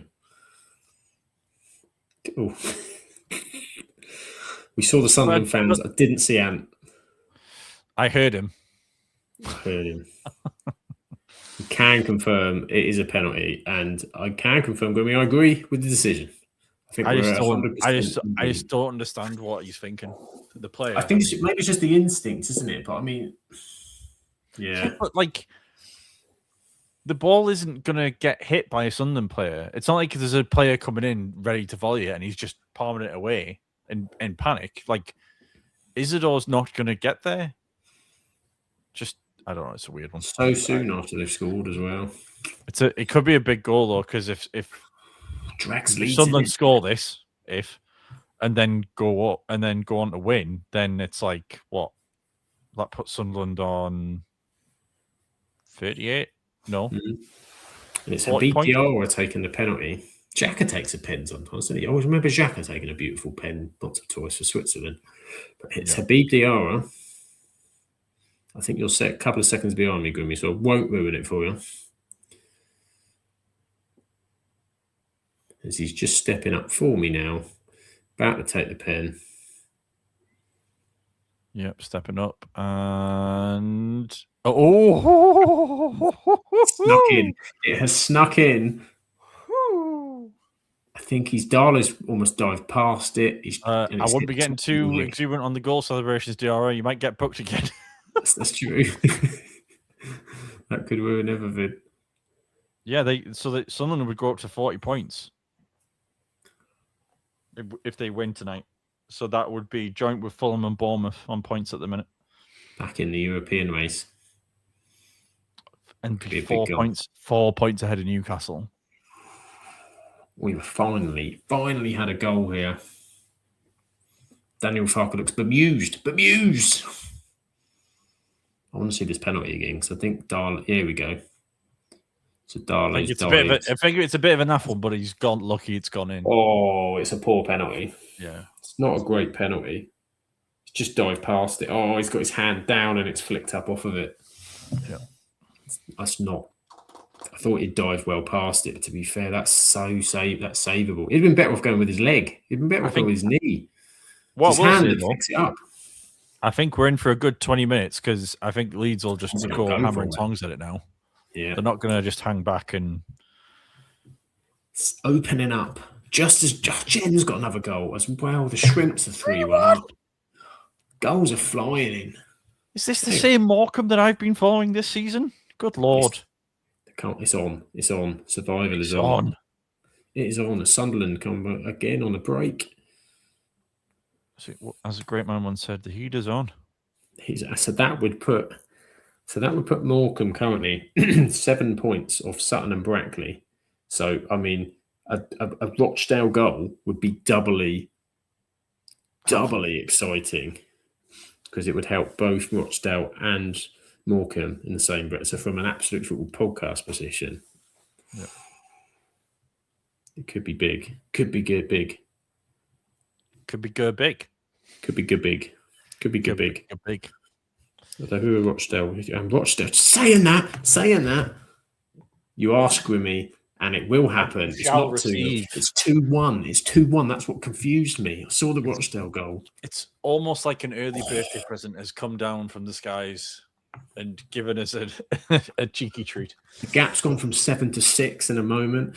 Potentially, Shark could gain 2 points on York. Chance for Leeds. Oh, straight down. Goal. And of course, it was that man, Manny Desirue. Manny D with the goal for Dale. So that put Rochdale a point clear with a game in hand, Grimmy. But there's still time to play.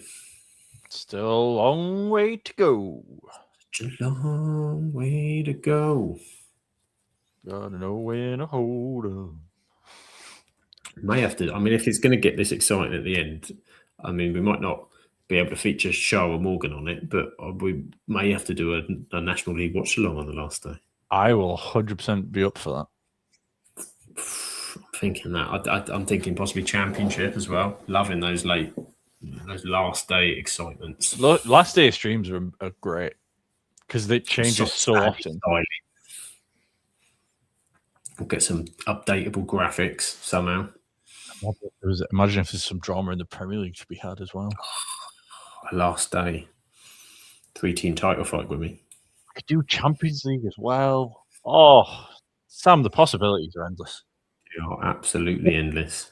Kind of the World Cup.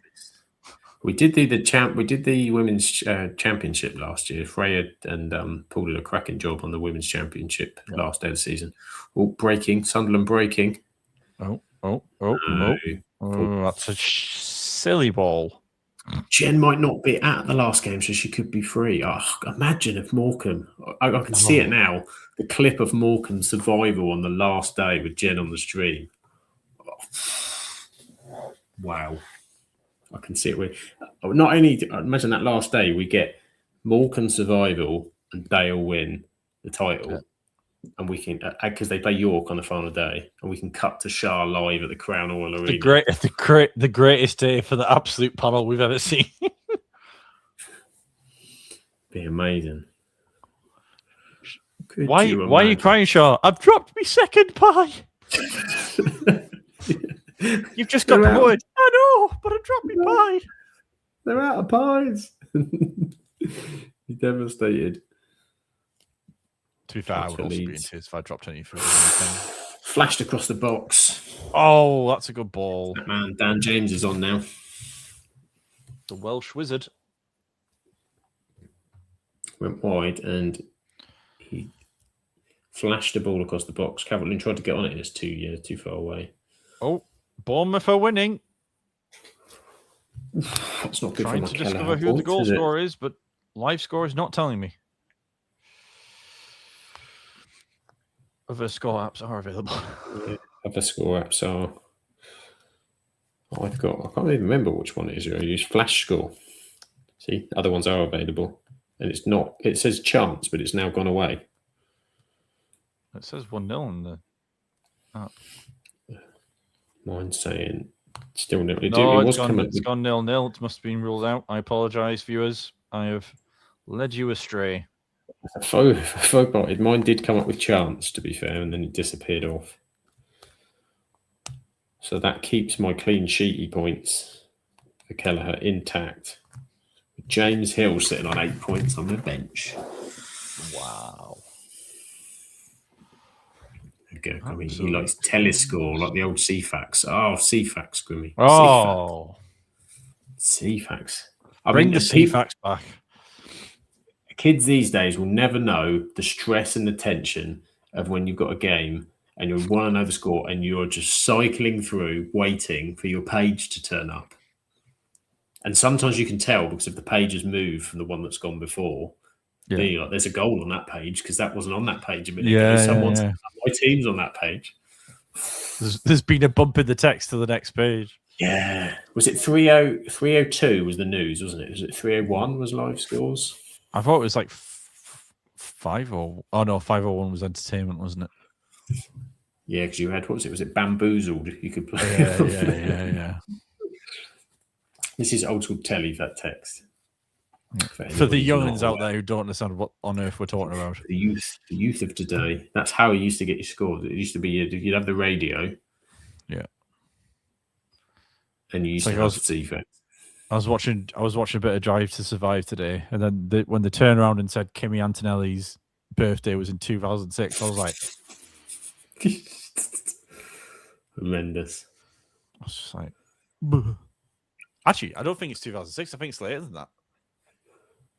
I think it's actually later than that. I think it's like 2008, maybe. It's mad, isn't it? No. It's 25th of August, 2006. Yeah. Do we have the match live? No, we can't stream the match because of copywriting. So we are watching along. We're watching it. We can't share it with you, sadly. But you can find it available. And there's been a red card. York are down to 10, Grimmy. York are down to 10. The National League tonight. It must be because we're doing the watch along. It's bringing the luck.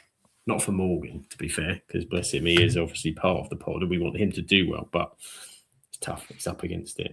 Graham's now sending me video printer CFAX pictures on Twitter. You see, showing me the scores. That looks customized. Is that customizable? Or is that all of them? Well, that's the video printer. Excellent. It feels like there's another goal in this. It does feel like there's another goal. Just a bit of quality, I think, from Leeds can get him back in it. I think it could. Been missing. I think again he's asking about the match live. The answer is no, we don't have it live to watch. We cannot watch it live. No. But we are talking about the game that's being watched because we can't show it. Got Wolves, Liverpool on Friday night. Got Wrexham, Chelsea's the late evening kickoff. Interesting. Intriguing. Oh, well, of course, Wolves and Liverpool playing tonight as well. So it's a double. It's a double setup. Newcastle City. Newcastle City. You know, if Arsenal could just get knocked out somehow, that would be great. Not that I'm bitter.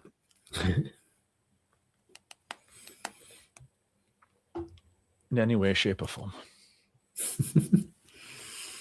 Well, this is it. Just one tournament for us left. Josh Stones has been sent off. And apparently Torquay's got a goal. Torquay's goal scorer is called Blue Low Everton. That is a name. Blue Low Everton. There you are. Toby Diarra is down at the minute. We've got almost 10 minutes to go. And it is Leeds 0, Sunderland. What? Oh, next week it's the Champions League starting. Interesting. It is indeed. I'm thinking we may, possibly it might be the week after, because I think we've got, I have to be mindful, Ant doesn't have TNT Sports.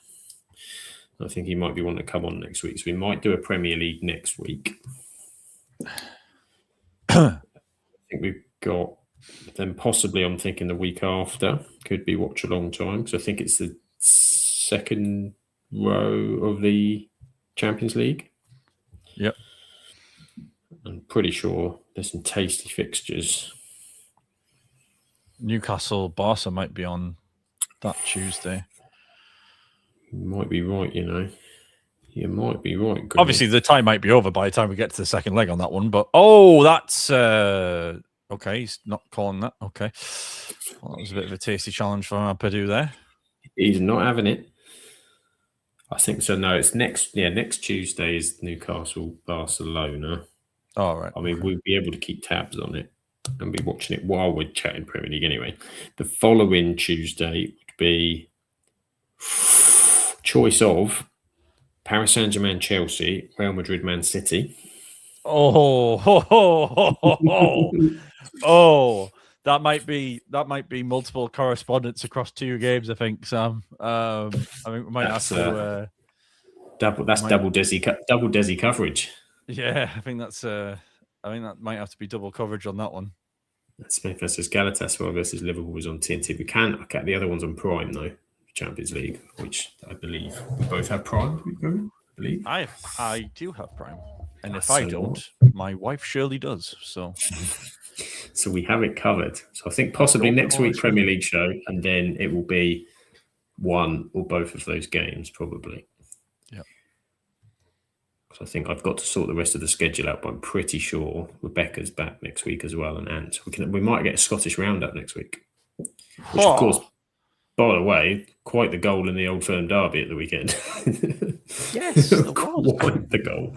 To be fair, I watched the second half, and it was quite a battering that Celtic gave Rangers. I really thought they were going to turn it around, and that penalty was 2 saves from Butland, and then he just bundles it over the line the third attempt. Like, unbelievable. Shocking.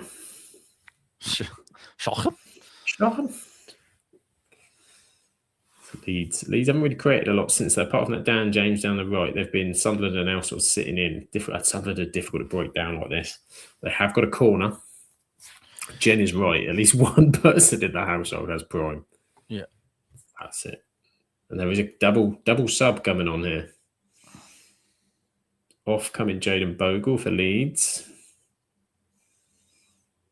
Yep. Jaden Bogle. And I think, is it Goodmanson come off as well? Yeah. And we've got Bijol. Yeah, Bogle and Goodmanson off. Bijol and P. Rao is on. Yeah. Lovely little ball out wide from P. Rao, his first touch. Get another cross in. No, offside. Some shenanigans. Sunderland players down. There's shenanigans, Grimmy. Someone has barged into one of the Sunderland players. There's a lot of complaining going on. I think that's another thing, isn't it, with these rule changes, is they're wanting to try and stop players faking injuries and going down, holding the heads and getting instant blows of the whistle to stop the play, because obviously when it's a head injury, you have to make sure. I think there's some rule changes coming in trying to do that. And it's like, if the player does go off injured, they have to stay off for like a minute rather than 30 seconds, so that there's going to be actual detriment to them going off or whatever. That's what they're saying, aren't they? Yeah. But I think then you've also got the flip of that, haven't you? If someone is injured and they're sort of told to stay on. But oh, Grimmy. Rochdale! Third goal of the down. There is daylight. There is daylight in the dark. 3-1 to Rochdale. And as we cut live to the Rochdale ground, you can see a fan doing backflips on the pitch. It's actually Shaw. While still holding a pie and gravy upright. Yeah. So it's very impressive. Impressive scenes. No foul there given. Leeds are getting frustrated at it. Yep. Someone's gonna lose it. Before you lose it.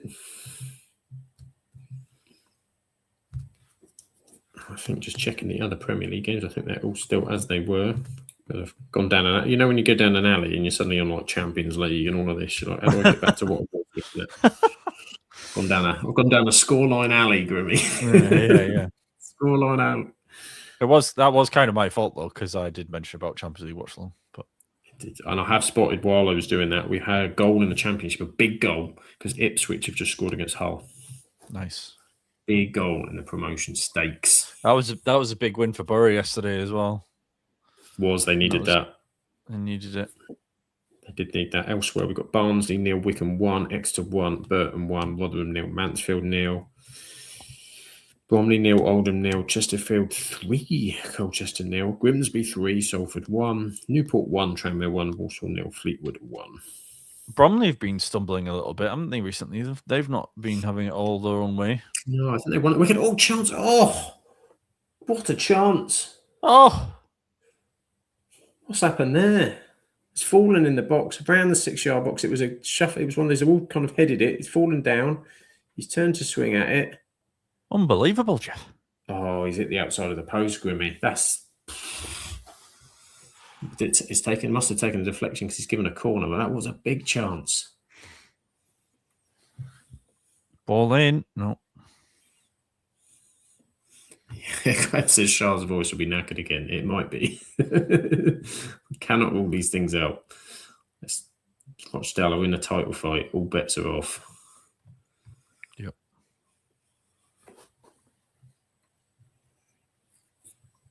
When was the last time Rochdale were in League Two?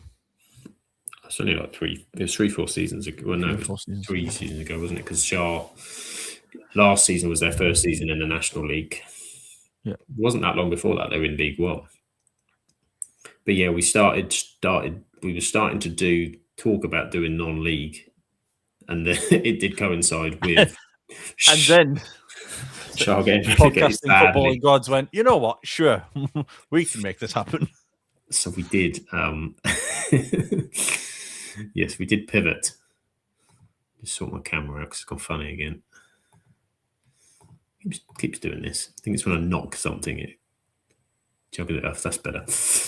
Yes, we were talking about potentially doing one, and then with Rochdale going down, it was the perfect opportunity. But at that point, we were doing it as part of the lower league show. We just introduced National League at the end. Then we decided we wanted to do North and South for the full coverage.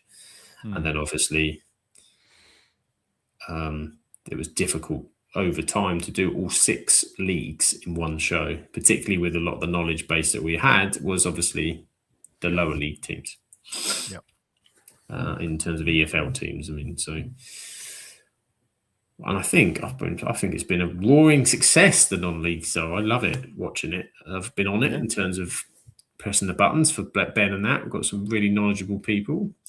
Yeah. I think it's been a good addition to our portfolio of shows. Absolutely. Chance edge of the box. Oh, good block. Good block. Yeah, that's block. what you want from your defenders, putting your bodies on the line in moments like that. Chris is trying to lobby. I saw this yesterday for a lower league podcast about the Northern Premier League lower. I don't have any time for extra thumbnails or extra management of stuff at the moment, but you never know. In the future, who knows? Never rule it out. If we did this full time, then the world's your oyster. However, I have to do other work and stuff. So sadly, my time window isn't as large as I'd like it to be. But we do what we can, don't we, Grimmy? We do what we can. We do. I just dream of the days when Blythe get back to the National League North and then I could be on the non-league. He's on for Blythe. Another booking? Still 2-1 for Blythe, just if anyone's interested. Oh, take one in the head there in that slide. There you go. Jenna loves you to appear.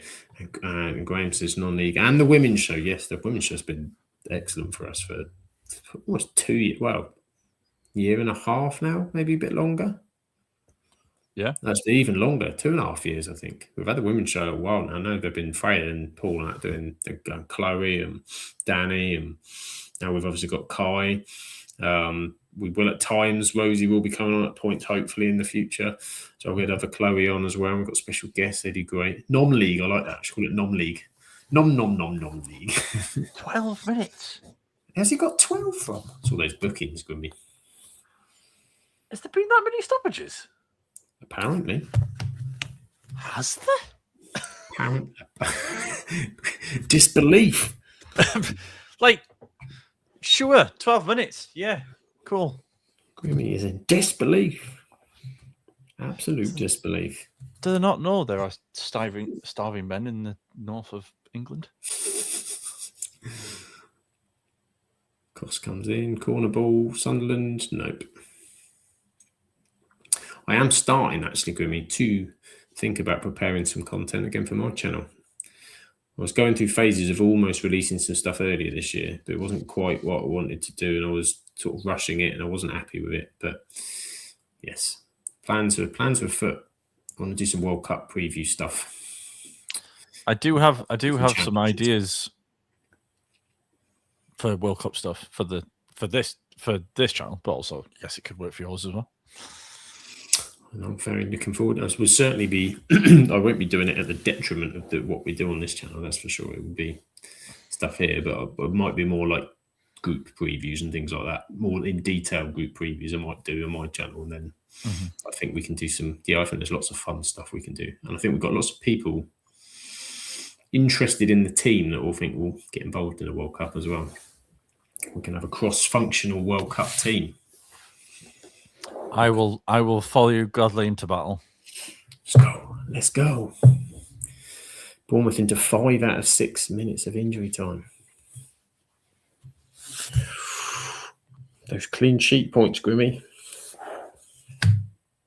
Coming. On the verge. I'll be disappointed now if James Hill doesn't get off my bench.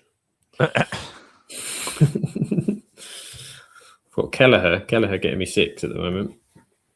If O'Reilly doesn't make it tomorrow. So we have 10 minutes. 10 minutes here to do something for Leeds. Made it through.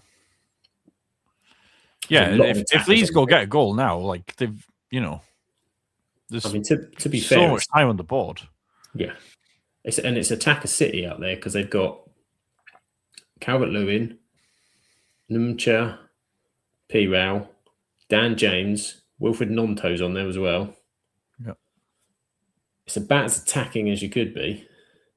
Yeah. Look at that. Full time Bournemouth 0, Brentford 0. Clean sheets for everybody. So what are the fixtures tomorrow then? So you've got West Ham, Fulham, and Forest City in terms of the relegation battle. Oh, if Villa and Chelsea could just draw tomorrow, that would be fantastic. Oh, that would be good, wouldn't it? Yeah. If Wolves could just get a cheeky 1-0 win tonight, that'd be even better. To be fair, that was a nice surprise on Friday night with the victory over Villa, yeah. Villa. Gravenberch has gone off at half time and they brought Curtis Jones on. Yeah. And that hasn't worked as well for Liverpool recent games with Jones in that midfield. They have got Szoboszlai back in the midfield because Frimpong's back, isn't he? Just looking at the stats of that game so far. So at the moment, it's been 68 possession to 32 for Liverpool, 10 shots to 0, 2 on target to 0. And XG, which I know Claire loves a bit of XG, 0.58 to 0. And there's another big game in the National League because it's Braintree Gateshead tomorrow night. At Gateshead. Oh, that'll be a lovely night in town when it's Gateshead and Newcastle playing. Grimmy, there's been a goal at York. Bourne Wood have gone 2-1 up at York City. That is phenomenal. The scenes. The knee slide in celebration from Shaw with her pie in hand is going to be phenomenal. Do you know what I think it was? I'm pretty sure. I think I got the stat right that Morgan was saying if they beat Bourne Wood, they'd gone a year without losing away from home or something today. I think well, that was an you can't put that out into the ether and not expect the footballing gods to go, not today, sir. I think that's what's happened. Oh, that'd be big. That would increase Watchdale's lead to 2 points plus a game in hand. Huge. Long throw. Headed corner ball. Leeds are throwing it. They're throwing it. Throwing it at it. The proverbial kitchen sink has been thrown. It has indeed. York has scored 93 goals so far this season. That's not bad. 0-0 Bournemouth Brentford. It has finished. It has indeed. Cross in. Back post. Bundled up. Kicked it. Oh no. And the keeper's out and he's taken it. To be fair, I've not really mentioned him much since that opening kind of kicks. He's not had an awful lot to do, but Robin Roof's replacement. You've got to give full credit to him, and you've got to credit Sunderland as well because Leeds haven't really had glaring chances that they should have put away up until this point. So, we were saying before the match how good the record is under the lights at Ellen Road. And yes, Sunderland have kind of nullified them. Have the tactics been a bit underhanded with the amount of files they've generated during the game? Sure. Break that play up. Got to break that play up. But in classic Football Manager style, you don't think Sunderland's manager would send them out to harm them. So classic Football Manager quote. And yes, Chris says York were on a 24-match unbeaten streak, which is under threat in the National League. But as is Sunderland's goal, they're defending well. Getting blocks in. Here comes another long throw. So there's the towel. The towel is back and in use.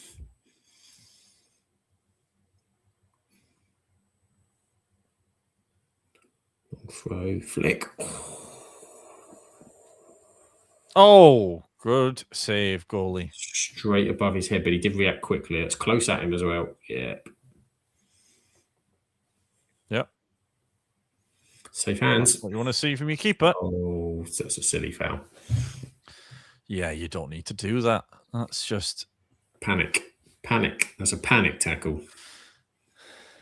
You're never winning it there, But he's in the middle of the pitch, in the middle of nowhere. He's not going to do anything of any harm there.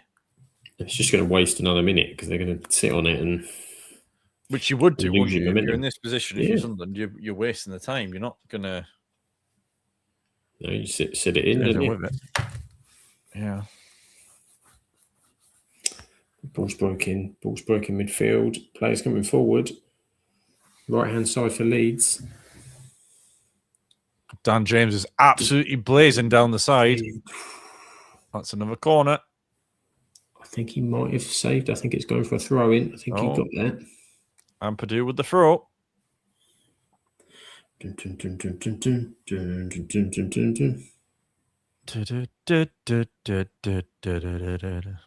Long throw coming in the box again. Last one, Bruce's volley. Oh, not the greatest left foot volley. You'll see. Just why? See, that's so frustrating. I'm not even a Leeds fan, and that frustrates the hell out of me in football matches.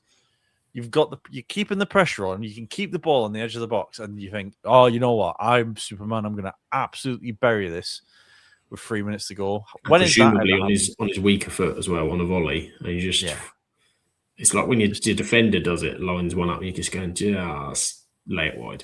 Just keep the pressure up.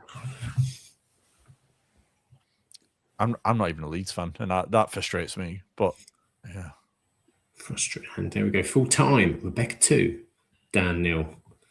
And points for Dewsbury Hall, Grimmy. That's what you like to see. Lock them in. If you have Dewsbury Hall in your team, that is. 8 points. 8 points, which is doing good because Ekatiki's doing me absolutely nothing. Don't even get anything of significance from my 2 players today. No, I've literally got 8 points. That's it. Dewsbury Hall's got 8 points. I need Ekatike to score a goal. Yeah, he's absolutely ruining it as my captain. Otherwise, with Kelleher and Dewsbury Hill, I'm pretty happy with this start. No, and also if O'Reilly doesn't play, knowing that I've got Super James Hill on the bench with his 8 points. To be fair, why have I not put Semenyo as my captain? Oh yeah, I should have maybe gone that route. I think because I don't know what I thought, because I know Wolves have been better recently, but I think Ekatike was good at the weekend, and that's what I kind of thought, okay, we're going to get a little run out of him now. Luke O'Neill gets the... Jen's got all sorts going on there. She said there's a second yellow. Second yellow as Morecambe are hanging on now, Grimmy. Oh, come on, Morecambe. It's currently 3-2 to Morecambe. In the dying embers. Edge of the box, stack. No, blocked. Nope. I'm now on the 100th minute. I'm 152 seconds. 57 seconds, man. 1 minute of injury time left. Yep. It's gone out wide. Dan James. It's definitely been better second half, though. You can't say it hasn't been better because there's been something going on. I've had some action, and to be fair,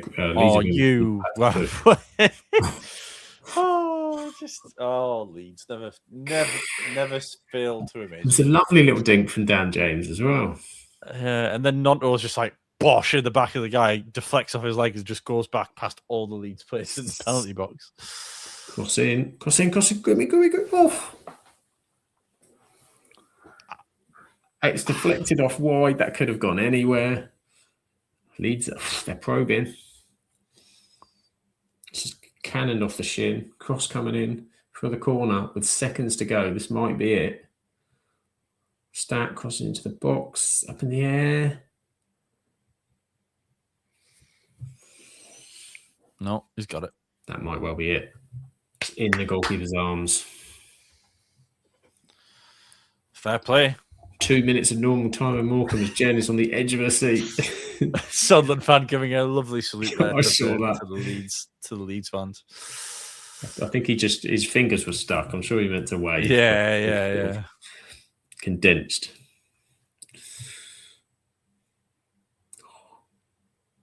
He's just booted it straight back to the goalkeeper. Is there one last chance to get this forward? Might be. Why wouldn't you just hold on to that? I know, it's just stupid.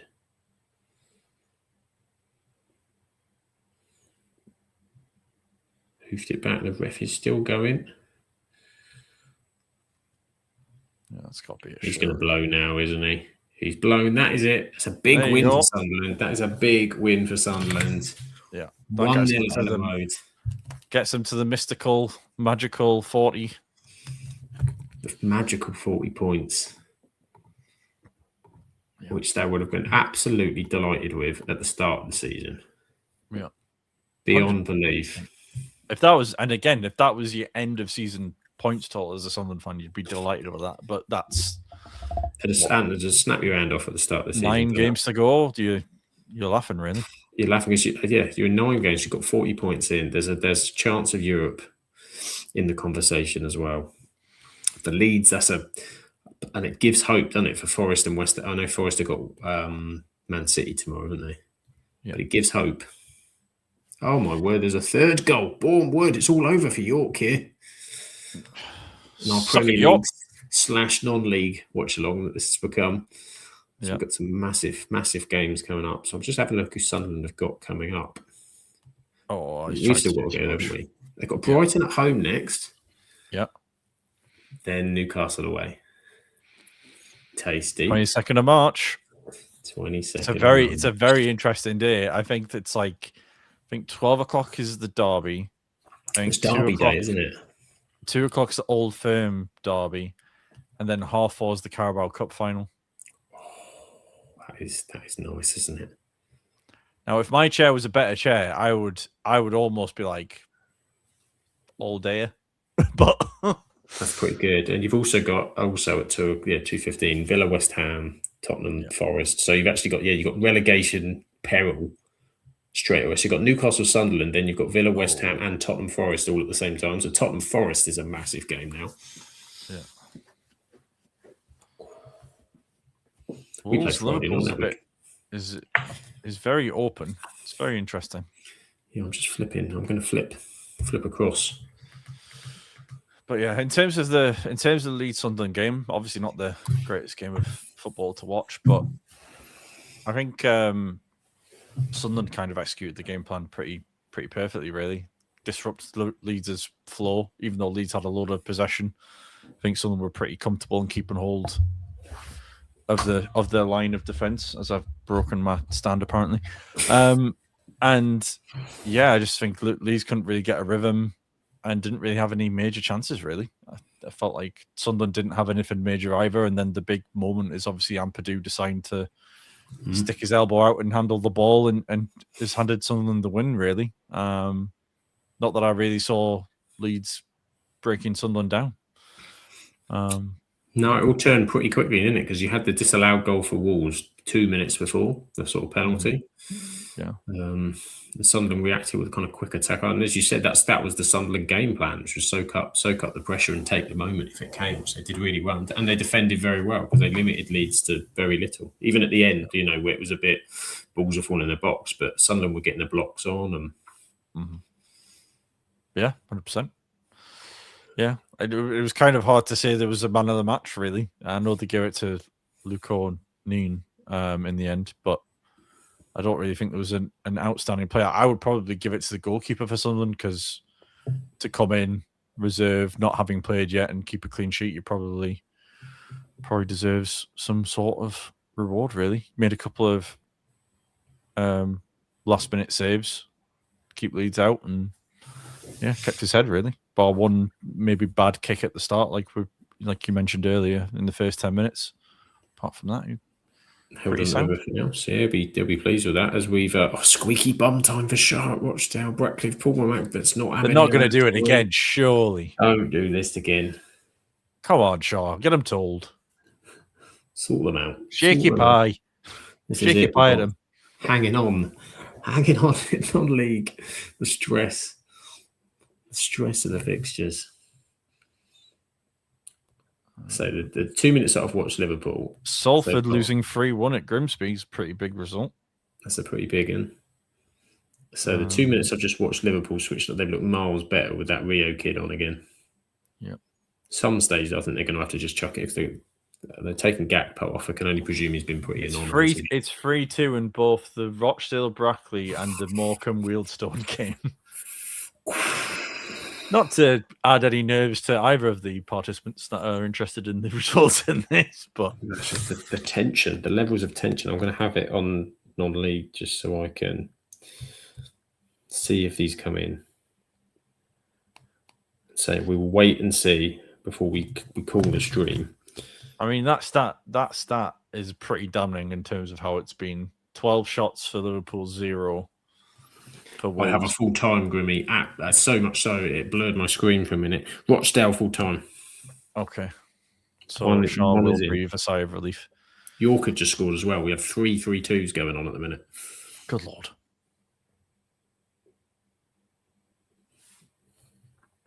And that's them getting that second goal with 10 men as well. Yeah.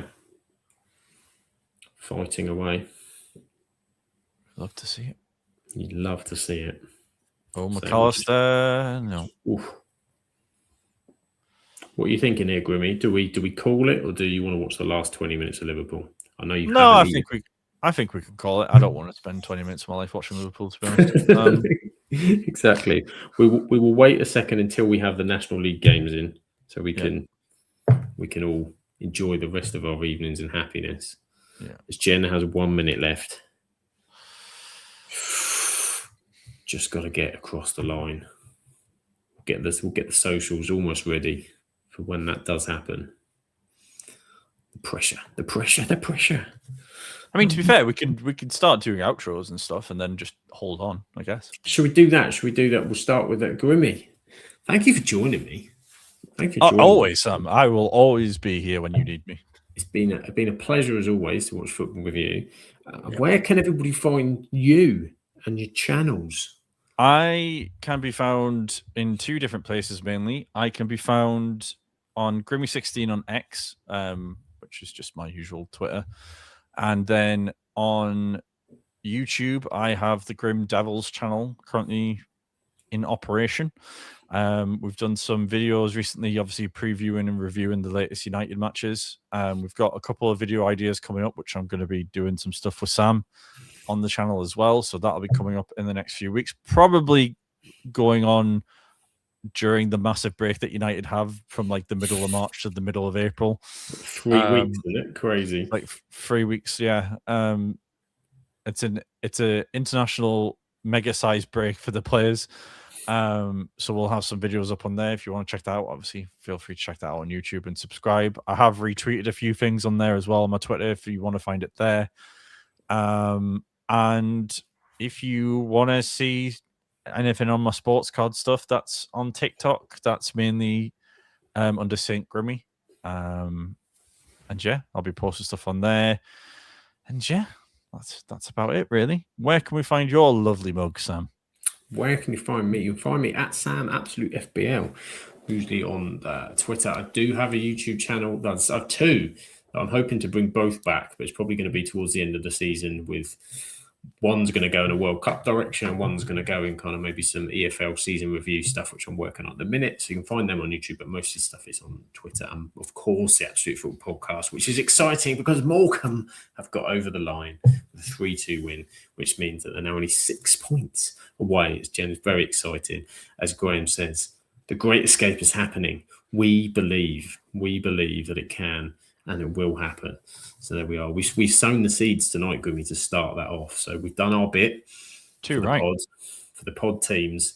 It's just now going to happen. So yes, you can find me there. But most importantly as well, you can find the Absolute Football Podcast. If you're not aware of us, this is where we are. Also, please like and subscribe if you're watching the stream, if you're liking the stream. It does help the channel. And we much appreciate it. We usually have four live shows a week. Monday is the Absolutely Non-League show with Shah in conjunction with, it's been a long night, Grimmy, in conjunction with a collaboration with the wonderful people at NL Full Time. You can check that show up last night. They were talking everything non-league, which is even more interesting considering what's happened tonight. And then Tuesday, we have the Absolutely Premier League show. We'll either be Premier League showing or watch-alonging because there's a lot of games on a Tuesday towards the end of the season. So we want to keep tabs on the live action as we're talking to you guys, as we have done tonight. Wednesday's Absolute Women's Football show. Freya is back tomorrow. It might be Freya, and I think sadly not Paul. I think Paul's not too well at the moment, sadly. So I hope you get well soon, Paul.